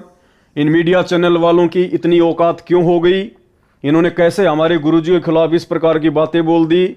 और आप लोगों ने जरा सा भी ज्ञान को आधार ना बनाकर और आंख बंद करके भेड़ चाल में इन पोस्टर्स को वायरल करना शुरू कर दिया।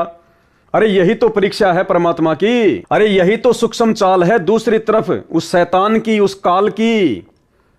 उधर से वो भी जोर लगाएगा आप और हमारी मर्यादाएं खंडित करवाने के लिए, वो सूक्ष्म चाल चलेगा। और ये सूक्ष्म चाल है इस प्रकार से पोस्टर बनवाकर आप भक्तों से सोशल मीडिया पर वायरल करवाना। और दूसरी तरफ वो सतगुरु रामपाल जी भगवान जो हिसार की छोटी जेल में बैठकर आप और हम भगत भाई बहन जो इस 21 ब्रह्मांड रूपी शैतान की बड़ी जेल में बैठे हुए हैं, वो परमेश्वर 28 वर्षों से अनमोल तत्व ज्ञान देकर काल की सूक्ष्म चाल से ही हमारी परीक्षा लेगा। परमेश्वर उसको मना नहीं करेगा, उसको रोकेगा टोकेगा नहीं। काल इस समय स्वतंत्र है, ये परीक्षा का समय है। वो भक्तों को अच्छे से तोड़ेगा, डराएगा, धमकाएगा, गुमराह करेगा, साम दाम दंड भेद या घटिया से घटिया नीति अपने एजेंटों के माध्यम से लागू करवाएगा। आप और हम सबको अच्छे से पता है वो स्वयं तो आता नहीं है, स्वयं तो वो प्रकट होता नहीं है, उसने कसम खा रखी है। तो वो कैसे प्रकट होता है, वो कैसे अपनी सूक्ष्म चाल चलेगा, वो कैसे भक्तों की मर्यादा तोड़वाएगा। वो उन लोगों को मोहरा बनाएगा जिन भक्तों की मर्यादाएं टूटी हुई हैं, जो भगत गुरु को परमात्मा नहीं मानते हैं। उन लोगों के मार्फत, जिन लोगों के ऊपर लाखों की करोड़ों की संगत आंख बंद करके विश्वास करती है, जैसे आपके कोऑर्डिनेटर गुरुदेव के कलयुगी बेटा बेटी भाई बंधु रिश्तेदार, जिन लोगों पर संगत आध्यात्मिक अज्ञानता के चलते गुरुदेव के ज्ञान को आधार ना बनाकर आंख बंद करके विश्वास करती है, उन्हीं लोगों को मोहरा बनाएगा वो काल। और पिछले 10 वर्षों से बरवाला कांड के बाद उन्हीं लोगों को काल ने लगातार मोहरा बनवाकर भक्तों की मर्यादाएं खंडित करवाई हैं। तो ये आप और हमारी परीक्षा चल रही है। उधर से काल का दबाव है, इधर से परमात्मा ये चेक करना चाह रहा है कि इन घटनाओं के माध्यम से मेरे भगत कुछ विचार भी करते हैं या खाली लातों की भूति बने हुए हैं, या खाली भेड़ चाल में चल रहे हैं, जैसा उनको कह दिया जाए वैसा ही वो करने लग जाते हैं। तो ये परीक्षा है परमेश्वर की तरफ से। तो गुरुदेव कहते हैं जो तोकू काटा बोवे, ये मीडिया वालों ने काटा बोया है। काल की प्रेरणा से हम भक्तों को भड़काने का प्रयास किया, उस काल ने हमारे को ठगने का प्रयास किया। तो परमेश्वर कहते हैं ऐसी स्थिति में, ऐसी परिस्थिति में भगत ने उनको वैसे ही उल्टा जवाब नहीं देना चाहिए, केवल समझाना चाहिए। और जिस प्रकार से शब्द यूज किए गए हैं सतलोक आश्रम मैनेजमेंट हरियाणा वालों द्वारा कि माफी मांगे, ये शब्द आध्यात्मिक डिक्शनरी में एक भगत के शब्दकोश में नहीं होते हैं। अरे भगत अगर गलत नहीं है और भगत के ऊपर यदि कोई झूठा आरोप लगाता है और फिर कहता कि माफी मांग, तो भगत का तो काम है माफी मांग ले कि भाई ठीक है भाई तू खुश रह, ले भाई कोई बात नहीं, ले भाई हो गई गलती भाई माफ करियो। तो कहते हैं वो तो है भगत के लक्षण है।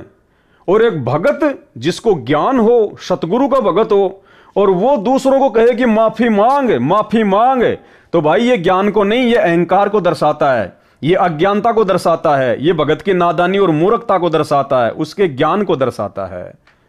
भगत कभी माफी मंगवाता नहीं है, भगत तो माफी मांगता है। तो ये परीक्षा थी कि जो तोकू काटा बोवे वाको बोतू फूल, और तोहे फूल के फूल हैं वाको हैं त्रिशूल। फिर देखना आने वाले समय में जो हमारे विरोधी हैं, जो हमारे विरुद्ध कुप्रचार कर रहे हैं, उनके साथ में परमात्मा किस प्रकार से पेश आएगा, कैसे उनको उनके उन कुकर्मों का हिसाब किताब चुकाना पड़ेगा। हमने वो परमात्मा पे छोड़ना पड़ेगा, गुरुदेव भगवान पर छोड़ना पड़ेगा। हमें केवल अपनी भक्ति से मतलब है, हमने केवल उतना ही करना है जितना गुरुदेव ने अपने सत्संगों में करने के लिए हमारे को निर्देशित कर दिया है कि जो तोकू काटा बोवे वाको बोतू फूल, और तोहे फूल के फूल हैं वाको हैं त्रिशूल। समय आने पर परमात्मा उसको उसके कुकर्मों की सजा ऑटोमेटिक दे देगा। राम किसी को मारे नहीं, मारे तो हत्यारा राम, अपने आप ही मर जाएंगे कर कर खोटे काम। हम भगत क्यों टेंशन लें, हम भगत क्यों सिर में दर्द करें, जब हमारा गुरु समर्थ है, हमारा गुरु सर्वशक्तिमान है, हमारा गुरु निर्विकार निर्विषम निर्लेपम है, कमल के पत्तों की तरह हैं, कमल के फूल की तरह हैं। इनके ऊपर कोई भी दाग, कोई भी कीचड़ लगे नहीं सकता, ठहर ही नहीं सकता। आप रोजाना नित्य नियम में पढ़ते हो, नित्य नियम का पाठ करते हो भक्ति बोध में, और उसमें परमेश्वर की क्या वाणी है, गरीब ऐसा सतगुरु हम मिल्या तेज पुंज की लोय। क्या पढ़ते हैं हम और किसके लिए पढ़ते हैं? अपने गुरुदेव भगवान के लिए पढ़ते हैं। सतगुरु रामपाल जी परमेश्वर जी के लिए बोलते हैं वाणियां नित्य नियम में।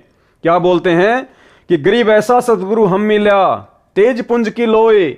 हम भगत कहते हैं कि हमारे को ऐसे गुरुदेव मिले हैं, ऐसे सतगुरु मिले हैं जिनकी तेज पुंज की लोय अर्थात देह, शरीर, बॉडी, जिनका शरीर हाड़ मांस का नहीं है, आप और हमारी तरह नहीं है। गुरु आप और हमारी तरह कोई मानुष नहीं है, आम व्यक्ति नहीं है।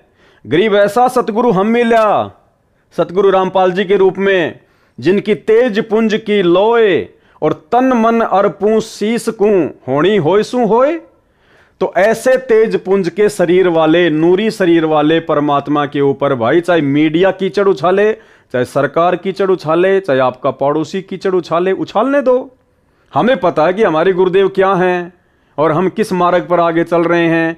फिर मन में दर्द क्यों, मन में टेंशन क्यों, मन में परेशानी क्यों, पेट में दर्द क्यों, फिर ये माफी मंगवाने वाला घटिया कर्म क्यों, गुरु के वचनों के खिलाफ ये घटिया कुकर्म करने की आवश्यकता क्या पड़ गई आपको? क्या साबित करना चाहते हो आप जी संत रामपाल जी के ज्ञान को लेकर? अब परमेश्वर ने हमें एक बात और बताई अपने सत्संगों में कि जिस प्रकार से कोई गोरी लड़की है और गोरी लड़की को यदि कोई कह दे कि एक काली, तो गुरुदेव ने बताया कि वो गोरी लड़की उस बात का बुरा नहीं मानती है। क्यों नहीं मानती है? क्योंकि उस गोरी लड़की को पता है कि तू काली नहीं है, तू गोरी है। और उस लड़की को इस बात का पता है कि सामने वाला व्यक्ति तुझे जो काली काली कह रहा है ना, इसके दो ही कारण हो सकते हैं। या तो उस व्यक्ति को इस बात का ज्ञान नहीं है, वो अज्ञानी है, या फिर उसने नशा कर रखा है जिस कारण से वो इस प्रकार की उठपटांग बातें कर रहा है। तो वो गोरी लड़की जिसको काली कहा जा रहा है, जो गोरी है, काली नहीं है, लेकिन उसके बावजूद भी वो लड़की नाराज नहीं होती है, क्योंकि उस लड़की को अपनी वास्तविक स्थिति का पता है कि मैं गोरी हूं या काली हूं। तो इसी प्रकार भाई और बहनों, जब हमें हमारे गुरुदेव भगवान की स्थिति का पता है कि ये तो पाक और पवित्र रब है, परमात्मा है, खुदा है, तेज पुंज की देह है, नूरी शरीर है, निर्विकार निर्विषम निर्लेपम परमात्मा है, इनको कोई दोष लग ही नहीं सकता, इनके ऊपर कोई कर्म लागू होता ही नहीं है। फिर इनको यदि कोई बलात्कारी कहता है, यदि इनके ऊपर कोई कीचड़ उछालता है, यदि गुरुदेव को नकली साधु संतों के साथ में ये भारतीय मीडिया जोड़ती है, और यदि हम भक्तों को इस बात का भली भांति ज्ञान है कि हमारे गुरुजी क्या हैं, तो भाई हमारे पेट में दर्द होना ही नहीं चाहिए, हमारे को परेशानी होनी नहीं चाहिए, हमारे को इस प्रकार से उत्तेजित होना ही नहीं चाहिए, हमारे को जोश में आकर होश खोना ही नहीं चाहिए। जबकि उस गोरी लड़की को तो आनंद सा आता है जब उसको कोई काली कहता है, वो तो हंसती है, मजाक में बात को टाल देती है। और हम तत्वज्ञानी भगत ऐसे महापुरुष से अनमोल तत्वज्ञान लेकर भी आज वर्तमान में भी इस प्रकार की घटिया हरकतें करके अपनी आध्यात्मिक अज्ञानता को दुनिया के सामने पेश कर रहे हैं। इसके अलावा गुरुदेव भगवान ने हमें एक वाणी के माध्यम से और समझाया है कि कहते को कहीं जान दे और गुरु की सीख तू ले, साकट और सवान को उल्ट जवाब ना दे। तो भारतीय मीडिया ने ये साकट वाला कुकर्म किया है। परम पूज्य सतगुरु रामपाल जी परमेश्वर जी को, जो कि पाक और पवित्र हैं, जिनके विषय में दुनिया अभी जानती नहीं है, पहचानती नहीं है, इन लोगों ने इन नकली और पाखंडी बाबाओं के साथ में परम पूज्य सतगुरु रामपाल जी परमेश्वर जी को जोड़कर जो साकट वाला कर्म किया है, जो कुत्ते वाला कर्म किया है। तो भाई और बहनों, यदि हम भक्तों को ज्ञान है, क्योंकि वो तो जगत है, उनको तो ज्ञान नहीं है, मीडिया वालों को तो कुछ भी कह सकते हैं, लेकिन हमें तो परमात्मा ने बताया ना कि ऐसी परिस्थिति में जब तुम्हारे खिलाफ या तुम्हारे गुरुदेव के खिलाफ यदि कोई उल्टी सीधी बातें बोले, अनर्गल झूठ फैलाए, तो ऐसे समय में भक्तों का क्या रिएक्शन होना चाहिए? कहते को कहीं जान दे और गुरु की सीख तू ले, साकट और श्वान को उल्ट जवाब ना दे। तो भारतीय मीडिया, ये समाचार पत्र वाले, टीवी चैनल वाले, यदि सतगुरु रामपाल जी परमेश्वर जी के खिलाफ इस प्रकार की झूठी न्यूज चला रहे हैं, कहते को कहीं जान दे, ये जो भी कह रहे हैं इनको कहने दो। और हमारे लिए क्या आदेश है? गुरु की सीख तू ले। हमने गुरु जी की शिक्षा लेनी है, हमने गुरु जी के ज्ञान को आधार बनाना है कि साकट और सवान को उल्ट जवाब ना दे। फिर तुमने ये उल्टा जवाब क्यों दिया भाई इनको? तुमने माफी मांगने की बात कहकर तुमने तो उल्टा जवाब दे दिया। तुम तो अहंकार में आ गए, मान बढ़ाई में आ गए, जोश में होश खो दिया, उत्तेजित हो गए, काल की सूक्ष्म चाल में फंस गए, गुरुदेव के ज्ञान से कोसों दूर हटकर। तो भाई और बहनों, आप और हम सत्सेवकों का सौभाग्य है कि जो गलतियां सतलोक आश्रम मैनेजमेंट हरियाणा वाले लगातार करते जा रहे हैं, और गलतियां भाई और बहनों एक भगत से केवल उसी समय होंगी जब तक वो भगत अपने गुरुजी को परमात्मा नहीं मान लेगा। जिस दिन अपने गुरु के ज्ञान को आधार बनाकर आप अपने गुरु की पहचान कर लोगे, आप अपने गुरु को परमात्मा के रूप में स्वीकार कर लोगे हृदय से, खाली जुबान से भगवान भगवान कहने से बात नहीं बनती। ये जुबान से भगवान भगवान तो ये सतलोक आश्रम मैनेजमेंट हरियाणा वाले इन आश्रमों में सारा दिन चिल्लाते रहते हैं, सतगुरु रामपाल जी भगवान की जय, सतगुरु रामपाल जी भगवान की जय। परमात्मा जुबान से भगवान भगवान कहने से प्रसन्न नहीं होता, वो अंतर्यामी है, वो देखता है इसके हृदय में भगवान के रूप में उसका गुरु समाया है या नहीं समाया है। फॉर्मेलिटी नहीं चलती भक्ति मार्ग में। परमेश्वर अंतर्यामी है, गुरुदेव अंतर्यामी है, इनसे कुछ भी छुपा हुआ नहीं है। तो हमने हर प्रकार से परमेश्वर के ज्ञान को आधार बनाकर ही भक्ति मार्ग पर आगे बढ़ना है। और जिस प्रकार से ये मैनेजमेंट वाले भाई बहन जो गलतियां करते जा रहे हैं, आप और हमारा सौभाग्य है कि परमात्मा मुझ जैसे 2 कोटि के जीव को सद्बुद्धि देके आप भाई बहनों का इस प्रकार से वीडियो बनवाकर मार्गदर्शन करवाते जा रहे हैं। हमें निरंतर भक्ति मार्ग पर आगे बढ़ाते जा रहे हैं। हमारे अंदर दृढ़ता और विश्वास पैदा होता है कि वास्तव में साथ संगति से जोड़कर गुरुदेव भगवान ने हमारे ऊपर बहुत बड़ा उपकार किया, बहुत बड़ा रहम किया है। तो भाई और बहनों, अब आगे आपको दास परमपिता परमेश्वर सतगुरु रामपाल जी भगवान के आशीर्वाद से उनकी पुस्तक आध्यात्मिक ज्ञान गंगा के पेज नंबर 66 से आपको कुछ दिखाना चाहेगा, कुछ बताना चाहेगा। और उसके बाद में आप जितने भी भगत भाई बहन लाखों की संख्या में सतलोक आश्रम मैनेजमेंट हरियाणा के मनमाने आचरण का शिकार होकर सोशल मीडिया पर जिस प्रकार से इन पोस्टर्स को वायरल किया है, आप भाई बहन विचार करना, क्या वास्तव में इस प्रकार के पोस्टर सोशल मीडिया पर वायरल करना संत रामपाल जी के एक सच्चे भगत की पहचान हो सकती है? ये आपने खुद समझना पड़ेगा। और समझाने के लिए परमेश्वर जी के ज्ञान आधार से ये दास केवल आपको बता सकता है, आपको ये दिखा सकता है जो बातें यहाँ पे परमेश्वर जी के द्वारा इस पुस्तक में लिखी गई हैं। मानना ना मानना, स्वीकार करना ना करना, ये आप भगत भाई बहनों के अपने बुद्धि विवेक पर निर्भर करता है। तो भाई और बहनों, ये पुस्तक है परमपिता परमेश्वर सतगुरु रामपाल जी भगवान के द्वारा लिखित आध्यात्मिक ज्ञान गंगा। और आध्यात्मिक ज्ञान गंगा पुस्तक का ये पेज नंबर है 66। और इस पर सतगुरु रामपाल जी भगवान ने एक भगत को किस प्रकार से भक्ति मार्ग पर रहना चाहिए, कितनी शांति और अधीनता के साथ में रहना चाहिए, और कैसे हमने दूसरे लोगों के साथ वाद विवाद करने से बचना चाहिए ताकि हम अपनी भक्ति को सफल करें और काल की किसी भी चाल में ना फंस सकें।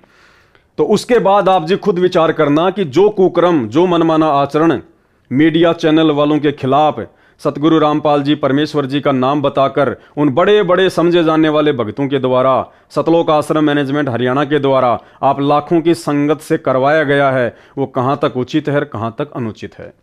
तो ये पुस्तक आध्यात्मिक ज्ञान गंगा पेज नंबर 66, इसमें गुरुदेव भगवान क्या कह रहे हैं? हम एक कुल मालिक की संतान हैं। ये किसके लिए कहा परमात्मा ने? इस 21 ब्रह्मांड में जितने भी जीव हैं, चाहे वो पशु पक्षी हों या चाहे मानव शरीरधारी आप और हमारे जैसे स्त्री पुरुष हों, सबके लिए गुरुदेव क्या कह रहे हैं? हम एक कुल मालिक की संतान हैं। यानी वो मीडिया वाले भी परमात्मा की संतान हैं, गुरुदेव भगवान के ही बच्चे हैं। सत ज्ञान न होने से हिंदू मुसलमान के झगड़े, हिंदू सिख के झगड़े, मुसलमान ईसाई के झगड़े धर्म के श्रेष्ठता और अश्रेष्ठता के कारण हैं। परमेश्वर कह रहे हैं कि इस संसार में आप मानव शरीरधारी प्राणियों के जितने भी आपस के झगड़े, राग द्वेष, ईर्ष्या, मारपीट जो भी होती है ना, ये आपस में धर्म के नाम पे होती है, धार्मिक अज्ञानता के नाम पे होती है, काल की, शैतान की सूक्ष्म चाल के कारण होती है। हम एक कुल मालिक की संतान हैं। सतज्ञान ना होने से, यानी वास्तविक आध्यात्मिक ज्ञान ना होने से, जबकि आप और हमें तो गुरुदेव ने सतज्ञान दे दिया, वास्तविक आध्यात्मिक ज्ञान दे दिया। सतज्ञान ना होने से हिंदू मुसलमान के झगड़े, हिंदू सिख के झगड़े, मुसलमान ईसाई के झगड़े धर्म के श्रेष्ठता और अश्रेष्ठता के कारण है कि हमारा धर्म बढ़िया, हमारा धर्म बढ़िया। विश्व युद्ध में भी इतना रक्तपात नहीं हुआ होगा जितना धर्म के खतरे की आड़ में हो चुका है। धार्मिकता के खतरे की तरफ ध्यान न देने से अनेक बुराइयां सर्व पवित्र धर्मों में घर कर चुकी हैं। सर्व पवित्र धर्मों में 1% व्यक्ति होते हैं जो 99% को आपस में लड़वा कर मरवा रहे हैं। ठीक इसी प्रकार ये जो सतलोक आश्रम मैनेजमेंट हरियाणा से जुड़े हुए मुख्य लोग हैं, ये संत रामपाल जी की लाखों की, करोड़ों की संख्या की तुलना में 1% हैं। मुश्किल से 1%। और इन लोगों ने काल प्रेरणा से, काल की सूक्ष्म चाल में फंसकर, काल के एजेंट बनकर इस परीक्षा के समय में संत रामपाल जी के 99% भक्तों की रेल बना रखी है। सबकी मर्यादा निरंतर तुड़वाने में लगे हुए हैं। धार्मिकता के खतरे की तरफ ध्यान न देने से अनेक बुराइयां सर्व पवित्र धर्मों में घर कर चुकी हैं। सर्व पवित्र धर्मों में केवल 1% व्यक्ति होते हैं जो 99% को आपस में लड़वा कर मरवा देते हैं। इसके विपरीत हिंदू हिंदू को मार रहा है, सिख सिख को काट रहा है, मुसलमान मुसलमान को परेशान कर रहा है, ईसाई ईसाई का दुश्मन बना हुआ है, आर्य समाजी पर ही मुकदमे किए बैठा है, कबीर पंथियों के दुश्मन बने बैठे हैं। जिस प्रकार हम भी तो कबीर पंथी हैं, यानी सतगुरु रामपाल जी भगवान स्वयं कबीर परमात्मा हैं, और उनसे उपदेश लेकर उनके शिष्य बनकर हम भी कबीर पंथी हो गए। तो परमेश्वर कह रहे हैं कबीर पंथियों के दुश्मन बने हैं।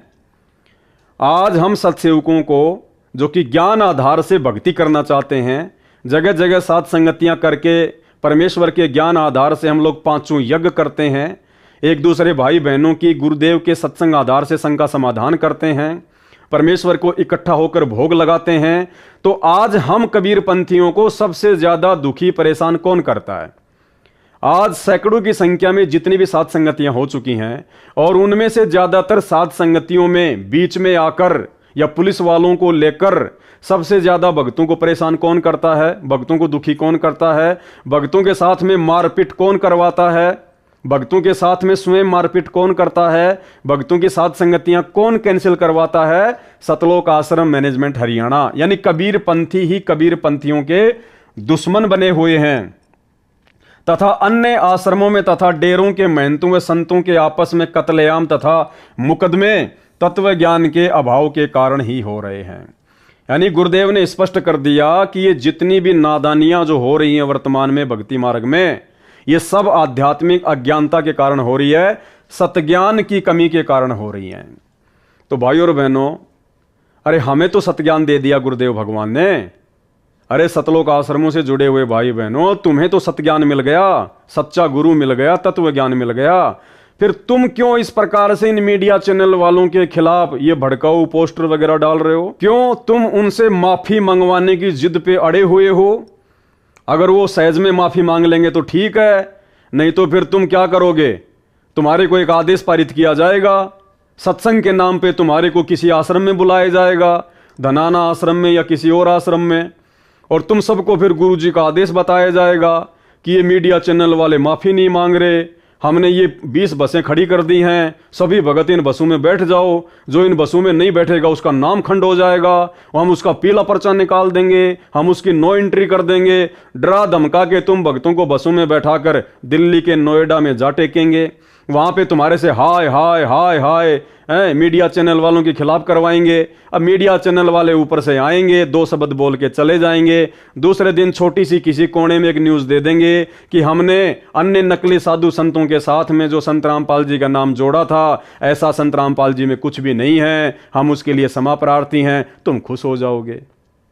तो ये आपकी आध्यात्मिक अज्ञानता है। अब भाइयों और बहनों, इस आध्यात्मिक ज्ञान गंगा पुस्तक के पेज नंबर 66 पर जो ये बातें लिखी हैं सतगुरु रामपाल जी परमेश्वर जी के द्वारा, और इसमें क्या लिखा हुआ है? तथा अन्य आश्रमों तथा डेरों के महंतों व संतों के आपस में कत्लेआम तथा मुकदमे तत्व ज्ञान के अभाव के कारण ही हैं।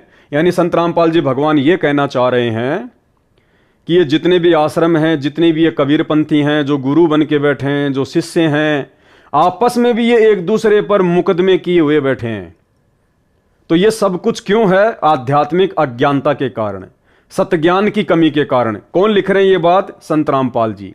यानी संत रामपाल जी कह रहे हैं कि भक्तों के आपस में मुकदमे नहीं होने चाहिए, गुरु चेलों के आपस में मुकदमे नहीं होने चाहिए। अगर कोई ऐसा करता है तो साबित हो जाता है कि उसको ज्ञान नहीं है, उसको पूर्ण सतज्ञान नहीं है। अब आपके मन में एक छोटी सी शंका आ सकती है कि यहां तो खुद गुरुजी किसी के ऊपर मुकदमे ना करने की सलाह दे रहे हैं, तो फिर गुरुजी ने सन 2022 में पवन दास के ऊपर 420 का मुकदमा क्यों करवाया? जिस मुकदमे में पवनदास हिसार जेल में 3.5 महीने जेल काट के आया था, तो गुरुजी ने फिर पवनदास के ऊपर मुकदमा क्यों करवाया? क्योंकि यहां तो गुरुजी मुकदमे करने की बात को खारिज कर रहे हैं कि आपस में मुकदमे नहीं करने चाहिए, अगर कोई मुकदमा करता है तो उसको ज्ञान नहीं है। जबकि हमारे गुरुजी तो पूर्ण ज्ञानी है, तत्व ज्ञानी है। गीता जी अध्याय 4 श्लोक 34 के अनुसार वो तत्वदर्शी संत हैं जिनके बराबर विश्व में किसी को आध्यात्मिक ज्ञान नहीं है। फिर गुरुजी ने पवनदास के ऊपर 420 का मुकदमा क्यों किया? जबकि गुरुजी का रिकॉर्ड है, गुरुजी का इतिहास है।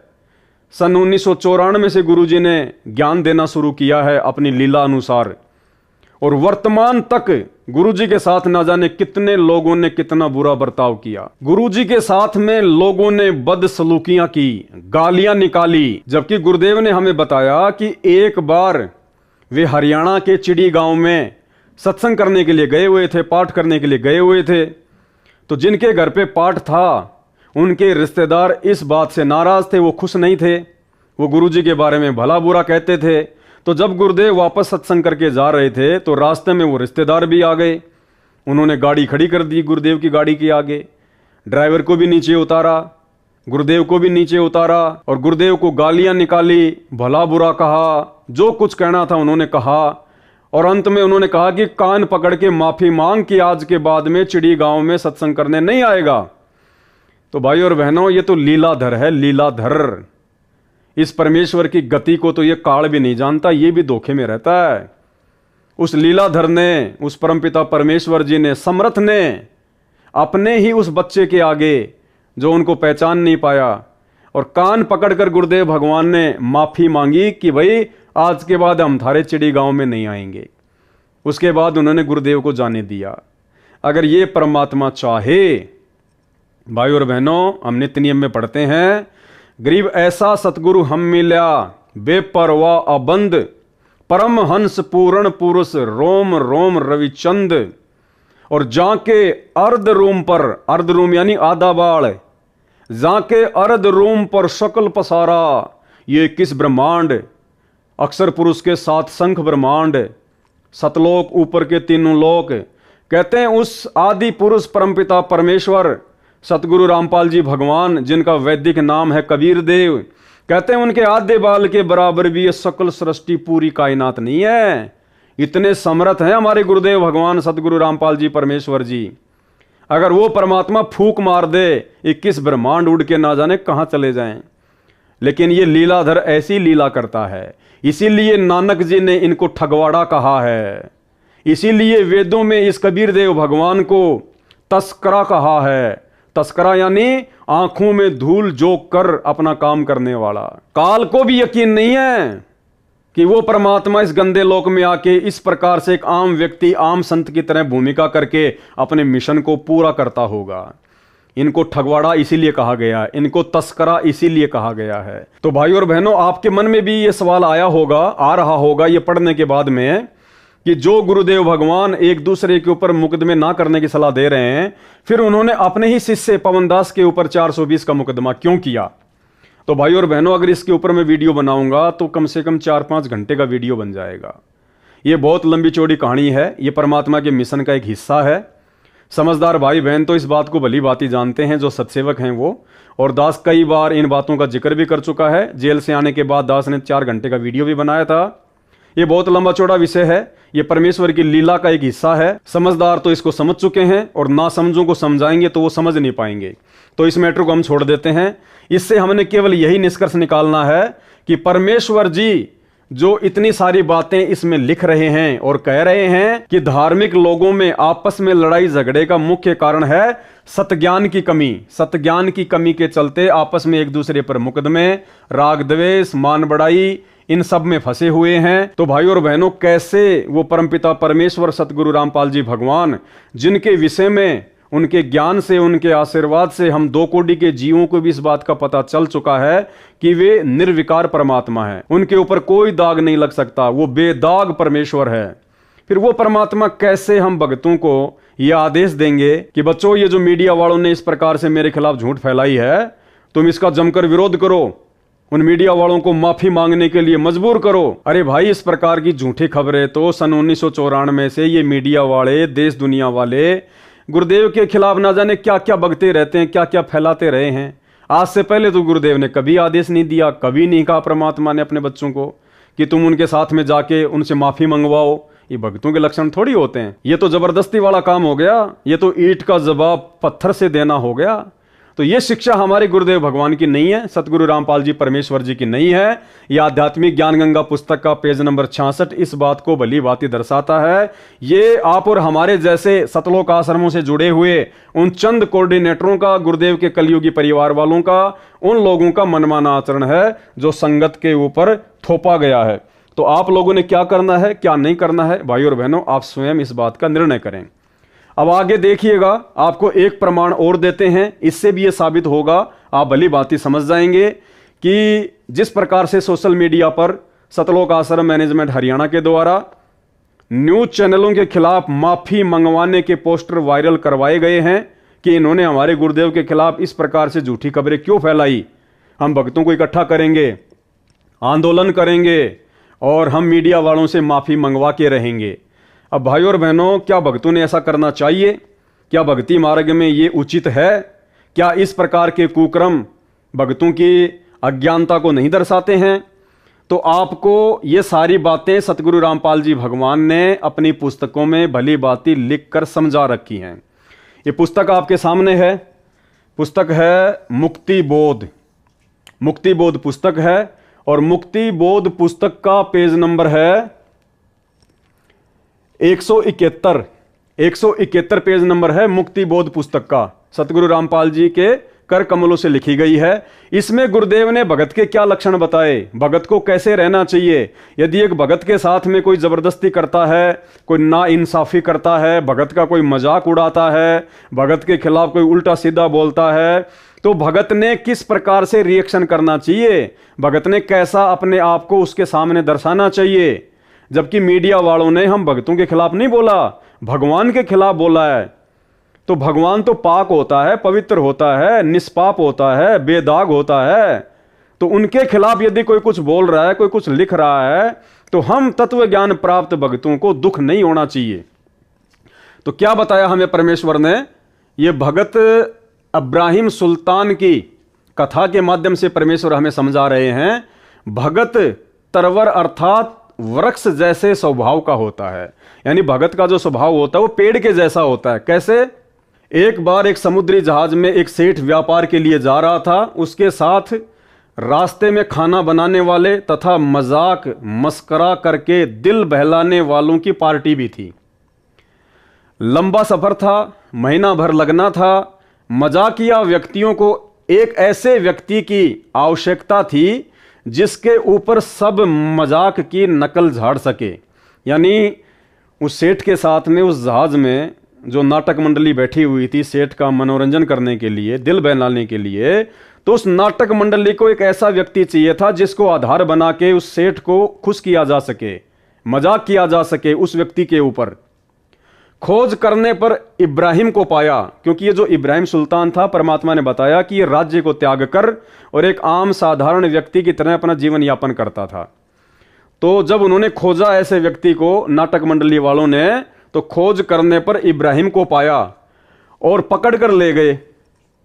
सोचा कि इस भिखारी को रोटियां चाहिए। वो तो उस परमात्मा की आत्मा को भिखारी समझ रहे थे, जबकि उनको पता नहीं था कि भैया ये तो बलक बुखारे का राज्य त्याग कर परमात्मा के लिए भटक रहा है। इसके पास तो ऐसा ठाठ बाट था, देवताओं के राजा इंद्र के पास भी नहीं था। लेकिन वो तो उसको भिखारी समझ रहे थे। सोचा कि इस भिखारी को रोटियां चाहिए, मिल जाएंगी। समुद्र में दूर जाने के पश्चात सेठ के लिए मनोरंजन का प्रोग्राम शुरू हुआ। इब्राहिम के ऊपर मजाक कर रहे थे, कह रहे थे कि एक इस इब्राहिम जैसा मूर्ख था, वह वृक्ष की उसी डाली पर बैठा था जिसे काट रहा था, गिरकर मर गया। हा हा करके हंसते थे, यानी उस इब्राहिम सुल्तान के ऊपर मजाक झाड़ रहे थे, उसको आधार बनाकर कि एक इसके जैसा मूर्ख था, वो जिस टहनी को काट रहा था उसी टहनी पर बैठा हुआ था, फिर नीचे गिर गया और फिर हा हा करके सारे हंसने लगे। पहले यही मनोरंजन के साधन होते थे। पहले कोई टीवी रेडियो आदि तो थे नहीं, ये फिल्में वगैरह तो बनती नहीं थी, तो इसी प्रकार से अपना वो टाइम पास किया करते थे। और हाँ हाँ करके हंसते थे। इस प्रकार बहुत देर तक ऐसी अभद्र टिप्पणियां करते रहे, यानी उस परमात्मा के भगत को लेकर इस प्रकार से वो मजाक करते रहे। अब देखना भाई और बहनों, उस इब्राहिम सुल्तान ने, जो पहले राजा था, 18 लाख घोड़े थे, हाथी थे, 16,000 रानियां थी, बलक बुखारे का बादशाह था, इंद्र भी शर्मा जाता था उसके ठाट बाट के आगे, शरीर में हट्टा कट्टा था। भाई और बहनों, उस भगत ने क्या रिएक्शन दिखाया जब उसके ऊपर लोग मजाक करने लगे, मजाक झाड़ने लगे, अभद्र टिप्पणियां करने लगे, जबकि राजा में तो कितना अहंकार होता है। और उस समय तो वो सत्यज्ञान भी नहीं दिया था परमात्मा ने, जो सत्यज्ञान आज आप और हमें दे दिया। उसके बावजूद इब्राहिम सुल्तान ने क्या रिएक्शन दिखाया? अपने गुरुदेव की शिक्षा पर चला, या वर्तमान में सतलोक आश्रम मैनेजमेंट हरियाणा और लाखों की संगत की तरह न्यूज चैनल वालों के खिलाफ ये मुहिम चलाई कि माफी मांगो, माफी मांगो, माफी मांगो। देखिएगा, हाँ हाँ करके हंसते थे। इस प्रकार बहुत देर तक ऐसी अभद्र टिप्पणियां करते रहे। इब्राहिम बहुत दुखी हुआ। अब दुखी क्यों हुआ इब्राहिम? क्योंकि उसकी भक्ति नहीं बन पा रही थी। इब्राहिम बहुत दुखी हुआ, सोचा कि महीनों का दुख हो गया, न भक्ति कर पाऊंगा, न चैन से रह पाऊंगा। इब्राहिम ने केवल इतना सोचा ही था। इब्राहिम ने कोई मान बढ़ाई में आकर, अहंकार में आकर कि मैं तो राजा था, तुम मेरे ऊपर ऐसी अभद्र टिप्पणियां कर रहे हो, तुम्हारी औकात कैसे हो गई? लड़ाई झगड़े के मूड में नहीं। इब्राहिम दुखी हुआ कि हे परमात्मा, ये महीने भर का समुद्र का सफर है और महीने भर तक इसी प्रकार से ये लोग मेरा मजाक बनाते रहेंगे, मैं भक्ति नहीं कर पाऊंगा। मजाक तो चाहे मेरा लाख बना लो, कोई दिक्कत नहीं है। भगतकार भगवान का तो इस गंदे लोक में मजाक बनता ही आया है, लेकिन मेरी भक्ति नहीं हो पाएगी, परमेश्वर आपकी समय पर आरती स्तुति नहीं हो पाएगी। इस बात को लेकर वो दुखी सा हुआ। इब्राहिम बहुत दुखी हुआ, सोचा कि महीनों का दुख हो गया, न भक्ति कर पाऊंगा, न चैन से रह पाऊंगा। उसी समय आकाशवाणी हुई परमात्मा की, सतगुरु रामपाल जी भगवान की, उस कबीर जी की, कि हे भगत इब्राहिम, यदि तू कहे तो इन मूर्खों को मार दूं। उसी समय परमेश्वर जी की आकाशवाणी हुई कबीर देव जी की, और इब्राहिम सुल्तान से क्या कहा कि हे इब्राहिम, अगर तू कहे तो इन मूर्खों को मार दूं सबको।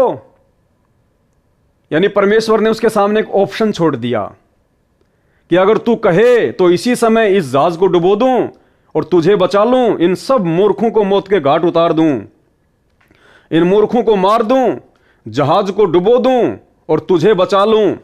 ये तेरे को तंग करते हैं। ये आकाशवाणी सुनकर जहाज के सब व्यक्ति भयभीत हो गए। इब्राहिम ने कहा, अब क्या कहा भाई और बहनों? इब्राहिम सुल्तान ने क्या कहा? वो भगत, जो भगत राजा था, आज तुम लोग क्या हो? भिखारी हो, भिखारी दुनिया वालों की तुलना में। फिर भी तुम्हारे अंदर इतना अहंकार, इतना घमंड, इतनी अज्ञानता। इब्राहिम सुल्तान तो राजा था, और इतना बड़ा राजा, और ऊपर से राजा में कितना घमंड, कितना अहंकार होता है। लेकिन उस प्यारी आत्मा ने अपने घमंड और अहंकार को साइड में पटक दिया कि आधीनी के पास है पूर्ण ब्रह्म दयाल, मान बढ़ाई मारियो बेअदबी सिरकाल। क्या कहा उस भगत ने? इब्राहिम ने कहा, हे अल्लाह, यह कलंक मेरे माथे पर न लगा कि परमात्मा, मैं ऐसा कर्म नहीं कर सकता, मैं ये दोष अपने सिर पर नहीं ले सकता। ये बेखबर हैं। क्या कहा इब्राहिम सुल्तान ने कि परमात्मा ये तो बेखबर हैं, ये क्या जाने आपकी महिमा को, ये क्या जाने आपकी समर्थता को, ये क्या जाने आपके ज्ञान को। जबकि सतलोक आश्रम मैनेजमेंट हरियाणा और लाखों की संगत ने तो कहा कि माफी मांगो। मीडिया वालों से कह रहे हैं, न्यूज चैनल वालों से, सोशल मीडिया पर पोस्टर वायरल करके कि तुमने हमारे गुरुजी के खिलाफ ऐसा क्यों बोल दिया, नकली साधु संतों के साथ में क्यों जोड़ दिया, माफी मांगो, माफी मांगो। और इब्राहिम सुल्तान क्या कह रहा है? ये बेखबर हैं, इतने व्यक्तियों के मारने के स्थान पर मुझे ही मार दे या इनको सद्बुद्धि दे दे। उनको सद्बुद्धि देने की बात कही इब्राहिम सुल्तान ने, और तुम लोग मीडिया वालों से माफी मंगवा रहे हो। ये आपकी भक्ति करके अपने जीवन का कल्याण कराएं। जहाज मालिक सहित सब यात्रियों ने इब्राहिम से क्षमा याचना की, यानी उस इब्राहिम सुल्तान का ऐसा व्यवहार देखकर सभी लोगों ने और जहाज के मालिक ने इब्राहिम सुल्तान से माफी मांगी। और वर्तमान में तुम सतलोक आश्रम मैनेजमेंट हरियाणा से जुड़े हुए भाई बहन जिस प्रकार से एक मुहिम चला रहे हो टीवी न्यूज चैनल वालों से माफी मंगवाने की, तुम्हारी इस गंदी हरकत से, तुम्हारे इस अहंकार को देखकर, तुम्हारी इस मान बढ़ाई को देखकर क्या मीडिया वाले कभी परमात्मा के ज्ञान को सुनना पसंद करेंगे? क्या मीडिया वाले कभी तुम्हारे से बैठकर ज्ञान चर्चा करेंगे? अरे तुम भगत हो, अपनी साधुता दिखाते, सतलोक आश्रम से 5 व्यक्ति जाते, मीडिया चैनल वालों के जो सीनियर हैं उनसे बैठ के बात करते, उनको ज्ञान गंगा पुस्तक दे के आते, उनको गुरुदेव भगवान के विषय में उनको समझा के आते, और जो गलती उनसे हुई है प्यार और प्रेम के साथ में उनको बताते। निश्चित तौर पर उन पर असर होता, निश्चित तौर पर, और निकट भविष्य में कभी भी वो व्यक्ति ऐसी न्यूज नहीं चलाते। लेकिन तुमने क्या किया? कहते हो कि हम तत्वज्ञानी संत के भगत हैं, हमें ज्ञान है, हम सतलोक जाएंगे हैं, और काम कर रहे हो तुम ये सड़े गले, ये बदबूदार काम कर रहे हो तुम, मान बराई और अहंकार में तुम सड़ रहे हो। इसलिए तो गुरुजी अपने इन हिसार जेल से आने वाली ऑडियो में कह रहे हैं कि बच्चों तुम अहंकार में सड़ रहे हो, काल तुम्हारे सिर पे बैठा है, दुर्गति करेगा तुम्हारी दुर्गति। ये ऑडियो सुन लो पहले परमात्मा की। परमार्थ क्या है? स्वार्थ में वर्द अवस्था आएगी। अब भी 3-3 घंटे 4-4 घंटे खड़ा होकर परमात्मा की नौकरी कर रहा हूं, उसके बच्चों के। आँख खोल लो, 10 समझ थोड़ी सी भी बची हो तो काल ने फूक दिया कति दिमाग तुम्हारे। तो भाई अगर भक्ति करनी है, भगवान को प्रसन्न करना है, तो इब्राहिम सुल्तान जैसा बनना पड़ेगा, उससे भी कई गुना ऊपर उठ के आधीन और विनम्र बनना पड़ेगा। ये मोटी मोटी पुस्तकें, ये लेख, ये सतगुरु रामपाल जी भगवान ने कोई मनोरंजन के लिए नहीं लिखे, टाइम पास के लिए नहीं लिखे, हम भक्तों के लिए लिखे कि हमने कैसा होना चाहिए, भक्ति में आने के बाद हमारा आचार विचार व्यवहार कैसा होना चाहिए, दूसरे ज्ञानहीन लोगों के प्रति हमारी सोच कैसी होनी चाहिए। तो इब्राहिम सुल्तान ने कहा, जब परमेश्वर ने आकाशवाणी की कि इब्राहिम अगर तू कहे तो मैं इन सबको मार दूं, जहाज को डुबो दूं, उसी समय आकाशवाणी हुई कि हे भगत इब्राहिम, यदि तू कहे तो इन सब मूर्खों को मार दूं, जहाज को डुबो दूं, तुझे बचा लूं, ये तेरे को तंग करते हैं। यह आकाशवाणी सुनकर जहाज के सब व्यक्ति भयभीत हो गए। इब्राहिम ने कहा, हे अल्लाह, ये कलंक मेरे माथे पर न लगा, ये बेखबर हैं, इतने व्यक्तियों के मारने के स्थान पर मुझे ही मार दे या इनको सद्बुद्धि दे दो, ये आपकी भक्ति करके अपने जीवन का कल्याण कराएं। जहाज मालिक सहित सब यात्रियों ने इब्राहिम से क्षमा याचना की। क्यों? भगत के विचारों को देखकर। जब भगत ने कहा कि इनके स्थान पर मुझे मार दे, जबकि वो लोग भगत को दुखी कर रहे थे, फिर भी भगत ने उनको दुखी नहीं करना चाहा, तो वो परमेश्वर की वाणी पे चलता था कि जो तोकू काटा बोवे वाको बोतू फूल।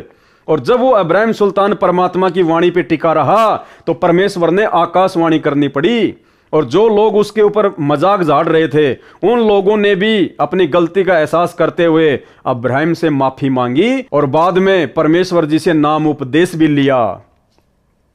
यह आपकी भक्ति करके अपने जीवन का कल्याण कराएं।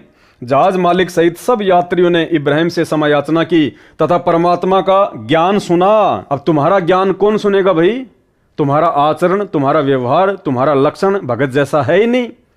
तुम तो उल्टा अहंकार में सड़ रहे हो, मीडिया वालों से माफी मंगवाने की जिद पे अड़े हुए हो, इस प्रकार के पोस्टर सरेआम तुम सोशल मीडिया पर वायरल कर रहे हो। देश दुनिया को क्या संदेशा दे रहे हो तुम? जहाज मालिक सहित सब यात्रियों ने इब्राहिम से क्षमा याचना की तथा परमात्मा का ज्ञान सुना, आदर के साथ अपने साथ रखा। उसके बाद इब्राहिम सुल्तान को आदर के साथ अपने साथ में रखा। भक्ति करने के लिए जहाज में भिन्न स्थान दे दिया। देखो, जो व्यक्ति परमात्मा की वाणियों पर चलता है, परमात्मा ये संकेत कर रहे हैं कि परमात्मा फिर उसके लिए सारी व्यवस्था भी करवा देता है। देखो, इब्राहिम सुल्तान को गालियां भी सुननी पड़ी। इब्राहिम सुल्तान के ऊपर वो लोग जो है गंदी गंदी अभद्र टिप्पणियां भी कर रहे थे, उसको भक्ति भी ढंग से नहीं करने दे रहे थे, लेकिन वो शांत रहा। वो परमेश्वर के वचन पर चला, अपने गुरु की आज्ञा में चला कि जो तो को काटा बोवे वाको बोतू फूल, तो ये फूल के फूल हैं, वाको है त्रिशूल। आप नित्यनियम में भी पढ़ते हो, अपने नित्यनियम के अंदर आपको बहुत कुछ विज्ञान है। विज्ञान माने तत्व ज्ञान है, विशेष ज्ञान है। और इस ज्ञान को आप केवल एक रूटीन में पढ़ लेते हो कि हमने ये एक पढ़ना है, प्रतिदिन नित्यनियम करना ही करना है। लेकिन एक व्यवस्था बनाकर नहीं इसको प्रतिदिन करना चाहिए। जितनी देर भी इसको सुनो, किसी भी पार्ट को, इसके नित्यनेम का जितना भी बुद्धि मन निश्चल हो तेरा आपका, तो ये विचार करे कि इसमें क्या बोला है मालिक ने अपनी वाणी में, क्या आदेश है तेरे लिए। क्योंकि आप पौन घंटा नित्यनेम करते हो, इसमें ज़्यादा से ज़्यादा आपका मन 20% इस नित्यनेम के अंदर आप 20% ही सुन पाते हो। उस 20% को भी यदि आप विचार करो डेली कि इसमें क्या आदेश है मालिक का, और फिर अपने जीवन को सारा दिन, उस दिन को ऐसे ही सुचारू रखो। क्योंकि आपको घर से निकलने से पहले ये पढ़ा इसलिए जाता है कि आपके साथ रास्ते में कोई निकम्मा भी टकराओगा, कोई गाली देने वाला भी मिलेगा, कोई बुंडा भी बोलेगा, कितना कोई आंट भी लावेगा। तो उनके साथ आपने कैसे व्यवहार करना है। आवत गाड़ी एक है, उल्टा हो अनेक, और कह कबीर ना उलटी हुआ रहे एक की एक। इसको पढ़ना नहीं है। मान ले कोई बुंडा बोला है, गलत बोलता है, गाली देता है, तो उसने तो कर दिया यूँ काम, और आप भी उल्टा दोगे तो फिर 4 और देगा, क्यों, तो पूरे मूड में है, वो तो फुल मूड में है लड़ाई के में, और आप भी आगे से उल्टी बोल पड़ोगे तो वो तो 4 बैठा है।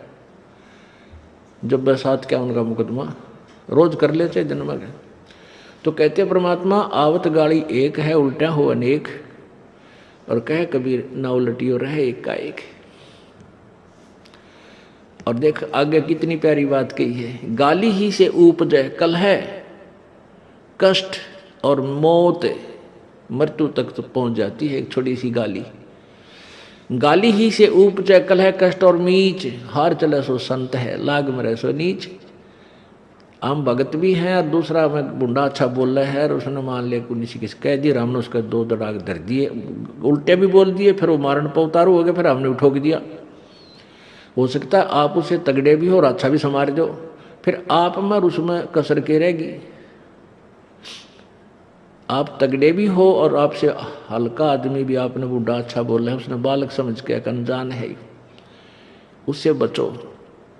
तो इन नित्य नियम करने का डेली हमें जो पाठ करते हैं, इससे ज्ञान यज्ञ तो होता ही है।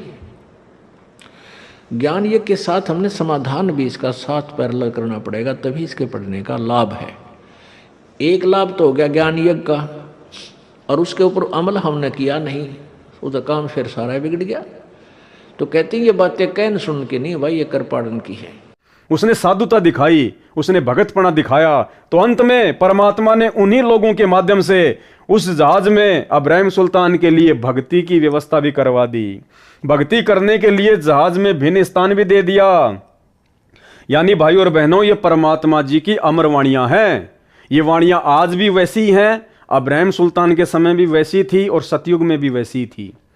यदि हम परमात्मा की वाणियों पर चलेंगे तो परमेश्वर की वाणियों के अनुसार ही फिर हमारे को लाभ मिलेगा कि जो तोकू काटा बोवे वाको बोतू फूल, तो ये फूल के फूल हैं, वाको हैं त्रिशूल। अंत में भगत के साथ में अच्छा ही होगा। इब्राहिम ने उन सबको सत्य ज्ञान समझाकर आश्रम में लाकर गुरुजी से दीक्षा दिला दी। ये होते हैं भगत के लक्षण। और जब भगत अपने लक्षणों को दिखाता है, भक्ति वाले लक्षणों को, अपने गुरुजी के वचन पर चलता है, तो परमात्मा भी कोई कमी नहीं छोड़ता है। भाई और बहनों, हम सत्सेवकों ने ये शिक्षा लेनी है। इन सतलोक आश्रम से जुड़े हुए भाई बहनों की मूर्खता को आधार बनाकर हम भाई बहनों ने काल को मौका नहीं देना है। हमने वास्तव में गुरुदेव ने जिस प्रकार से हमें ज्ञान दिया, सत्संग दिए, और हमें जिस प्रकार से भगत बनाना चाहा, हमने उस प्रकार से भगत बनना पड़ेगा यदि वास्तव में अपना आत्म कल्याण चाहते हैं तो। अगर इसी जन्म में सतलोक जाना चाहते हैं तो। अन्यथा ये पुस्तकें, ये वाणियां परमेश्वर कोई खाली टाइम पास के लिए नहीं लिख रहे हैं। अब भाई और बहनों, इतना सारा सब कुछ विश्वास और गुरुदेव के वचन पर चलना, गुरुदेव की आज्ञा में चलना, ये सब कुछ तभी संभव है जब हम अपने गुरुजी को पहचान लेंगे, जब हम अपने गुरुदेव भगवान को परमात्मा के रूप में हृदय से स्वीकार कर लेंगे, जब हम उनके ज्ञान को अपने अंतःकरण में समा लेंगे। भाई और बहनों, उसी समय भगत के अंदर बदलाव आ सकता है। भगत वास्तव में एक सच्चा भगत बन सकता है। अपने गुरुजी की शिक्षाओं पर, उनके वचनों पर दृढ़ होकर चल सकता है। अन्यथा जिस प्रकार एक ट्रेन जाती है दिल्ली से बॉम्बे, और जिसने जहां तक की टिकट ले रखी है वो वहीं उतरता चला जाएगा, अंतिम स्टेशन तक वहीं पहुंचेगा जिसने अंतिम स्टेशन तक की टिकट ले रखी है। तो गुरुदेव के वचनों पर अंत समय तक वही भगत टिक कर रह सकता है जिस भगत ने गुरुदेव की वास्तविक परमात्मा वाली स्थिति को पहचान लिया होगा। और उस परमेश्वर के आशीर्वाद से, गुरुदेव भगवान के आशीर्वाद से आप और हम साथ संगति से जुड़े हुए भाई बहनों का सौभाग्य कि परमेश्वर ने विशेष रजा बख्श के, परमात्मा कहते हैं पिछले जन्म से होते हैं पूर्ण हंस मुराद, ये कोई पिछले जन्म जन्मांतरों की भक्ति और शुभ कर्मों का सहयोग होता है जो भगत अपने गुरुदेव को पहचान पाते हैं। अन्यथा ये लाखों की भीड़ सतलोक आश्रमों से जुड़ी हुई, ये किस प्रकार से सोशल मीडिया पर आए दिन अपने कुकर्मों को दुनिया के सामने प्रदर्शित करती रहती है, आप और हमसे कुछ भी छुपा हुआ नहीं है। तो गुरु जी को परमात्मा मानने के विषय में आदरणीय गरीबदास जी महाराज जी की ये वाणियां हैं। ये पुस्तक है भाई और बहनों यथार्थ भक्ति बोध। इनमें एक वाणी के माध्यम से कि कबीर गुरु को मानुष जो गिने, चरणा अमृत को पान, ते नर नरक में जाएंगे, जन्म जन्म होय स्वान।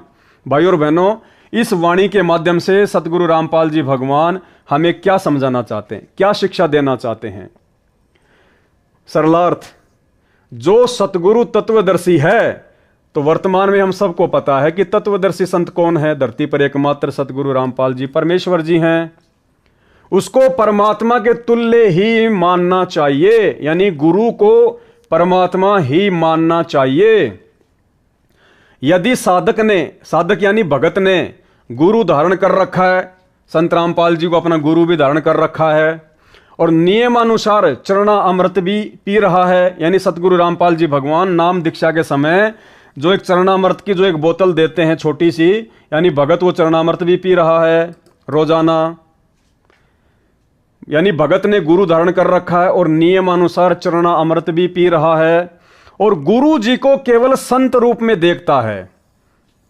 यानी वो भगत अपने गुरु को परमात्मा नहीं मानता, भगवान के रूप में नहीं देखता, अपने गुरु को केवल संत रूप में देखता है। केवल एक सामान्य व्यक्ति, सामान्य संत, एक मानुष रूप में यदि वो अपने गुरु को देख रहा है, और मानुष रूप में गुरु को देखने का मतलब है गुरु के रहते सहते इस कागज वाली फोटो को भगवान मानना, इस कागज के टुकड़े को कबीर मानकर अपने घर में इसकी फोटो रखना, अपने दरबार में फोटो रखना, और प्रति वर्ष जून के महीने में इसको भगवान मानकर इसका प्रकट दिवस मनाना, कबीर प्रकट दिवस। ये होता है गुरु को मानुष मानना, गुरु को आम व्यक्ति मानना, आम संत मानना। और गुरु जी को केवल संत रूप में देखता है और परमात्मा अन्य मानता है, और परमात्मा अन्य मानता है, यानी परमात्मा संगत आज मान रही है इस कागज की फोटो को। गुरु जी को तो केवल संत रूप में देख रही है और परमात्मा मान रही है इस कागज के टुकड़े को, कबीर जी की नकली फोटो को, काल्पनिक फोटो को। और परमात्मा अन्य मानता है तो वह शिष्य पार नहीं हो सकता, उस भगत का मोक्ष नहीं हो सकता। यानी आज सतलोक आश्रमों से जुड़ी हुई 90% संगत, साथ संगति से जुड़े हुए सत्सेवक भाई बहनों को छोड़कर जितने भी भगत हैं, वो भगत वर्तमान समय में सतलोक जाने वाली स्थिति में नहीं है।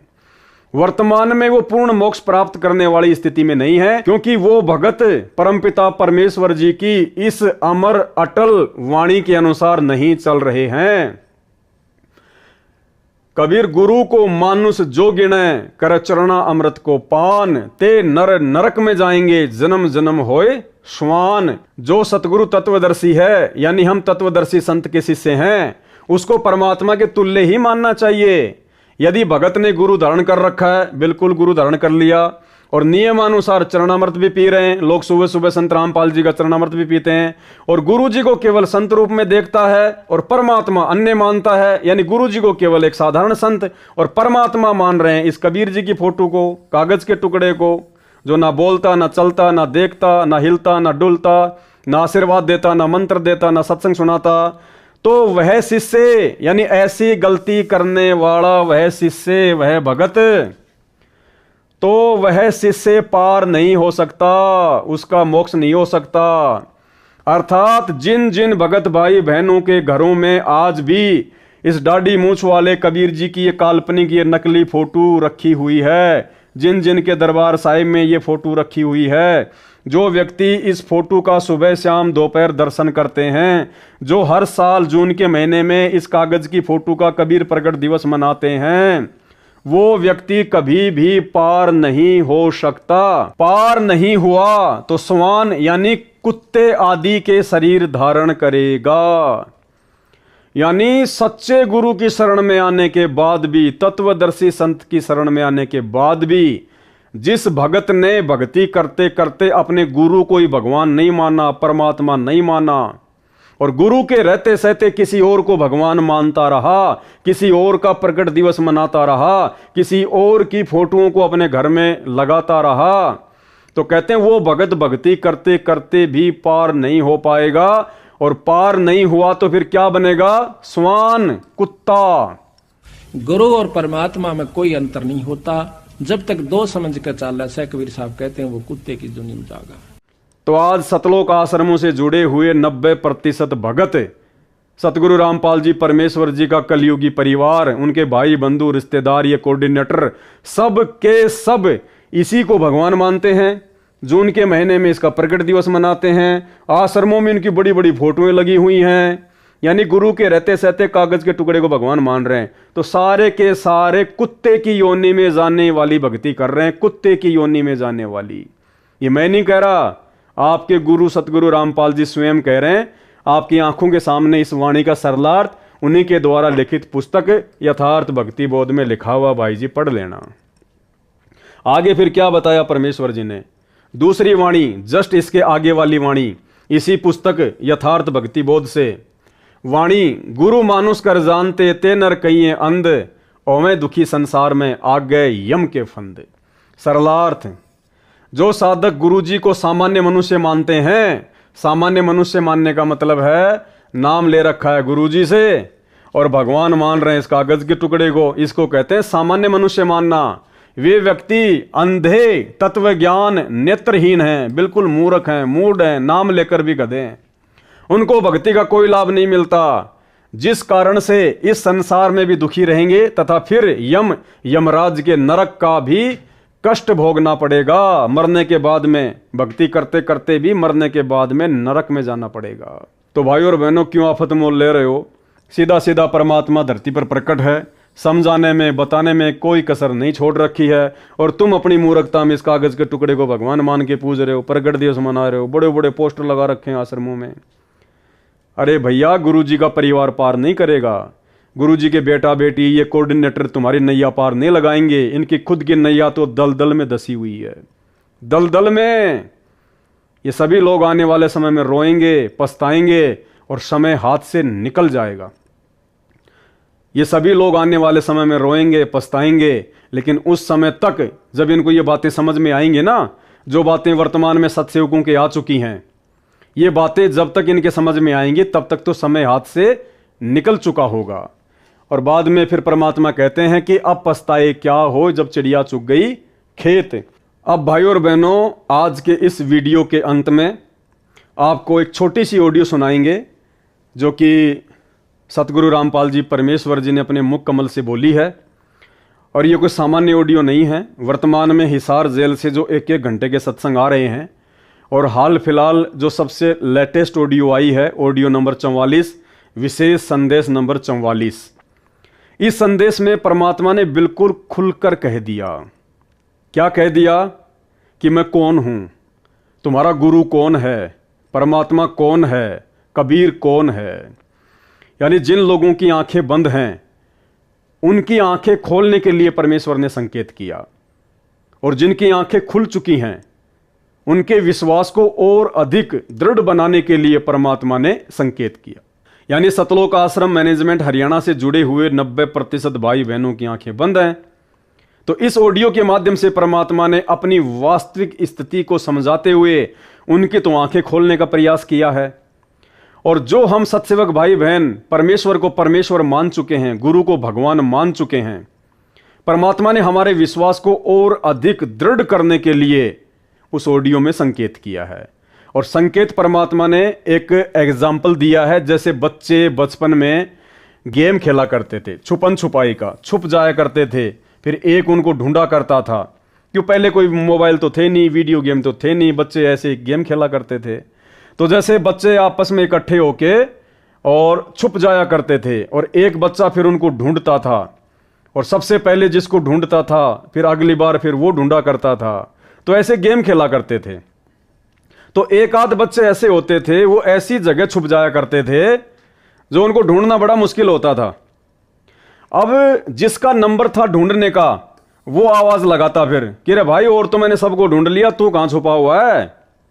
तो फिर उधर से आवाज आती, वो छुपा हुआ बच्चा जो मिल नहीं रहा, वो बच्चा क्या आवाज लगाता, जैसा कि सतगुरु रामपाल जी भगवान ने इस ऑडियो में कहा है, ना मिलूं ना मिलूं, कूण में खड़ा हूं दरवाजे के पीछे और ना मिलूं। यानी वो बच्चा भोलेपन में अपना एड्रेस भी बता रहा है।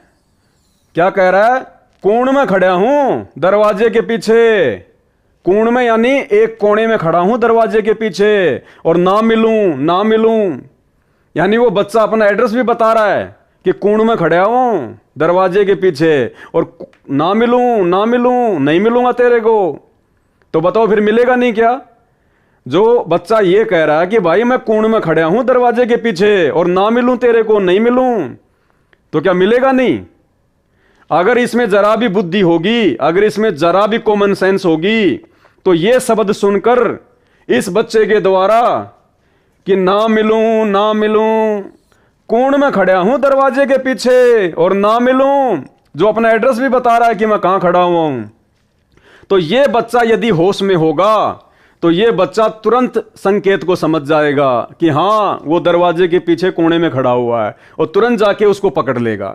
तो सतगुरु रामपाल जी परमेश्वर जी ने हर प्रकार से अपनी वास्तविक स्थिति को कि तुम्हारा गुरु संत रामपाल ही भगवान है, परमात्मा है, अनेक सत्संगों के माध्यम से, अनेक वाणियों के माध्यम से, अनेक प्रमाणों के माध्यम से आज वर्तमान में हम नादान संगत वालों को, हम उनके बच्चों को उन्होंने बिल्कुल जो है वो क्लियर कर दिया कि मैं ही परमात्मा हूं, मैं संत रामपाल ही भगवान हूं, मैं ही जो है वो कबीर हूं। और फिर बीच बीच में छुपा भी जाते हैं कि ना मिलूं ना मिलूं, क्या कहकर कि मेरे को तो उस परमात्मा ने भेजा है, मैं तो उस परमात्मा का दास हूं, मैं तो उस परमात्मा का प्रतिनिधि हूं। यानी गुरुजी ने सत्संगों में हर प्रकार से अपने आप को स्पष्ट भी कर दिया कि और कोई कबीर नहीं है, कोई भगवान नहीं है, तुम्हारा गुरु स्वयं ही परमात्मा है, और गुरु को परमात्मा मानने से तुम्हारा मोक्ष होगा, नहीं तो कुत्ते की योनि में जाओगे। तो परमेश्वर जी ने इस बच्चे की तरह, इस बच्चे का एग्जाम्पल देकर स्पष्ट भी कर दिया हम संगत वालों को कि ना मिलूं ना मिलूं, कूण में खड़ा हूं दरवाजे के पीछे और ना मिलूं। तो गुरुदेव ने हर प्रकार से स्पष्ट भी कर दिया, अरे लाखों ऐसे सुख, कोडियों को काया, बांझ को पुत्र, निर्धन को माया, रोगी को स्वस्थ शरीर, मुर्दों को जिंदा, हमारे 100 काम सार दिए परमात्मा ने। पहले हम लोग बर्बाद होके घूमा करते थे, अपने आप को पता नहीं क्या फन्ने खां समझते थे और पल्ले कुछ भी नहीं था। परमेश्वर ने शरण में लेकर ऋषि परिवार बना दिए, जीवन संवार दिया, और उसके बाद परमेश्वर ने सर्व धर्म शास्त्रों से किसी भी धर्म के किसी भी शास्त्र को नहीं छोड़ा। वो अनमोल ज्ञान परमात्मा ने वो निष्कर्ष निकाल के दे दिया। वेदों से अपने आप को भगवान साबित कर दिया, गीता जी से अपने आप को भगवान साबित कर दिया। हर प्रकार के लाखों सुख देकर जो परमेश्वर ही दे सकता है, हर प्रकार से हमारे को साबित कर दिया कि तुम्हारा गुरु ही भगवान है। और उन वाणियों के माध्यम से कि गुरु को मानुष जोग न कर चरणा अमृत को पान, ते नर नरक में जाएंगे जन्म जन्म बने समान। और स्पष्ट कह दिया कि गुरु को भगवान माने बिना मोक्ष नहीं हो सकता, सत्संग केवल परमात्मा ही कर सकता है। तो आज सत्संग कौन कर रहा है वर्तमान में? तत्वदर्शी संत की भूमिका केवल परमात्मा ही करता है। तो वर्तमान में संत रामपाल जी के रूप में तत्वदर्शी संत की भूमिका कौन कर रहा है? सत्संग केवल भगवान ही कर सकता है, तो सत्संग कौन कर रहा है वर्तमान में? तो भाई और बहनों, इतने संकेत देने के बाद भी यदि हम नहीं समझ पाएंगे कि हमारे गुरुजी ही परमात्मा है, तो भाई फिर धिक्कार है हमारे इस मनुष्य जीवन को और भक्ति करने को। जिस प्रकार ये सारे बच्चे मिलके खेल रहे हैं और तो सब इनको मिल गए, एक बच्चा इनको मिल नहीं रहा, तो ये पुकार रहा कि भाई कहां है कहां है, और वो कह रहा है कि ना मिलूं ना मिलूं, कोण में खड़ा हूं दरवाजे के पीछे, ना मिलूं। अगर ये बच्चा अगर होश में होगा तो इस बात को सुनकर कि कोण में खड़ा हूं दरवाजे के पीछे तुरंत जाके पकड़ लेगा। और मूर्ख होगा, अज्ञानी होगा, तो भाई उसी कागज की फोटो को, उसी कबीर की कागज की फोटो का प्रगट दिवस मनाता रहेगा, उसी कागज की फोटो को अपना भगवान मानता रहेगा और गुरु को मानुष मान के इसी प्रकार से जेरे कुएं में पड़ा रहेगा। तो अब आप जी खुद सतगुरु रामपाल जी भगवान के मुख कमल से विशेष संदेश नंबर 44 की वो ऑडियो सुनिए, जिसमें परमेश्वर ने इन बच्चों को आधार बनाकर एक छोटा सा एग्जाम्पल देकर अपनी स्वयं की स्थिति को बिल्कुल क्लियर कर दिया कि भाई पहचान लो, अब बाकी मैं तो अपने आप को छुपाता रहूंगा, पहचानना तुमने स्वयं पड़ेगा मेरे ज्ञान को आधार बनाकर। तो गुरुदेव ने स्पष्ट भी कर दिया और बीच बीच में अपने आप को छुपा भी देते हैं कि मैं तो भगवान का दास हूं, मैं तो परमात्मा का भेजा हुआ दास हूं। और हर प्रकार से परमात्मा ने स्पष्ट कर दिया कि मैं खुद ही कबीर हूं। तो सुनिए ऑडियो, और उसके बाद भी यदि हमारी आंखें नहीं खुलती हैं तो भाई और बहनों, फिर इस नादान बच्चे में और हमारे में फिर कोई अंतर नहीं है। तो आज के वीडियो में केवल इतना ही। परमेश्वर हम सबको सद्बुद्धि दें। बंदी छोड़ सतगुरु रामपाल जी परमेश्वर जी की जय हो। बच्चों, धन्य आपके माता पिता जिनसे जन्म हुआ। आज उस परम पिता ने कहां से अमृत आकाशवाणी कर रखी अपने प्यारी आत्माओं के लिए। क्या यह सामान्य बात है? पर इतना प्रत्यक्ष बचपन में बालक खेला करते, ना पाऊं ना पाऊं ना पाऊं, कोण में खड़ा हूं कुआड़ के पाछे, नो कभी क्लियर कर रखा, अब भी नहीं ढूंढ पाओगे। बच्चों, परमात्मा ने आपके ऊपर असीम रजा कर दी है। कति प्रत्यक्ष हो चुके, काल की और दयाल की आमने सामने लड़ाई शुरू हो चुकी है। बात यही बिगड़ी थी कि हम उस परम पिता को सच्चे दिल से स्वीकार नहीं कर पाए, ये भगवान है। जब तक हम कभी हर प्रकार से 100% पतिव्रता पद पर नहीं आवांगे, इतने ऊपर नहीं जा सकते। बच्चों, तुम ऐसे समर्थ के शरण में हो और उस परमात्मा ने आपके लिए कष्ट उठाए। अब आप संभल जाओ, पहचान दो अपने भगवान ने, वो ना दुखी करो ज्यादा दाता को। अब आपको इतना योग्य बना दिया है, पढ़ा लिखा बना दिया है, आसानी से समझ सकते हो। परमात्मा आपको मोक्ष दे, आपका सद्बुद्धि दे, आप काल के जाल से निकलो और अपने घर जाओ सत्साई।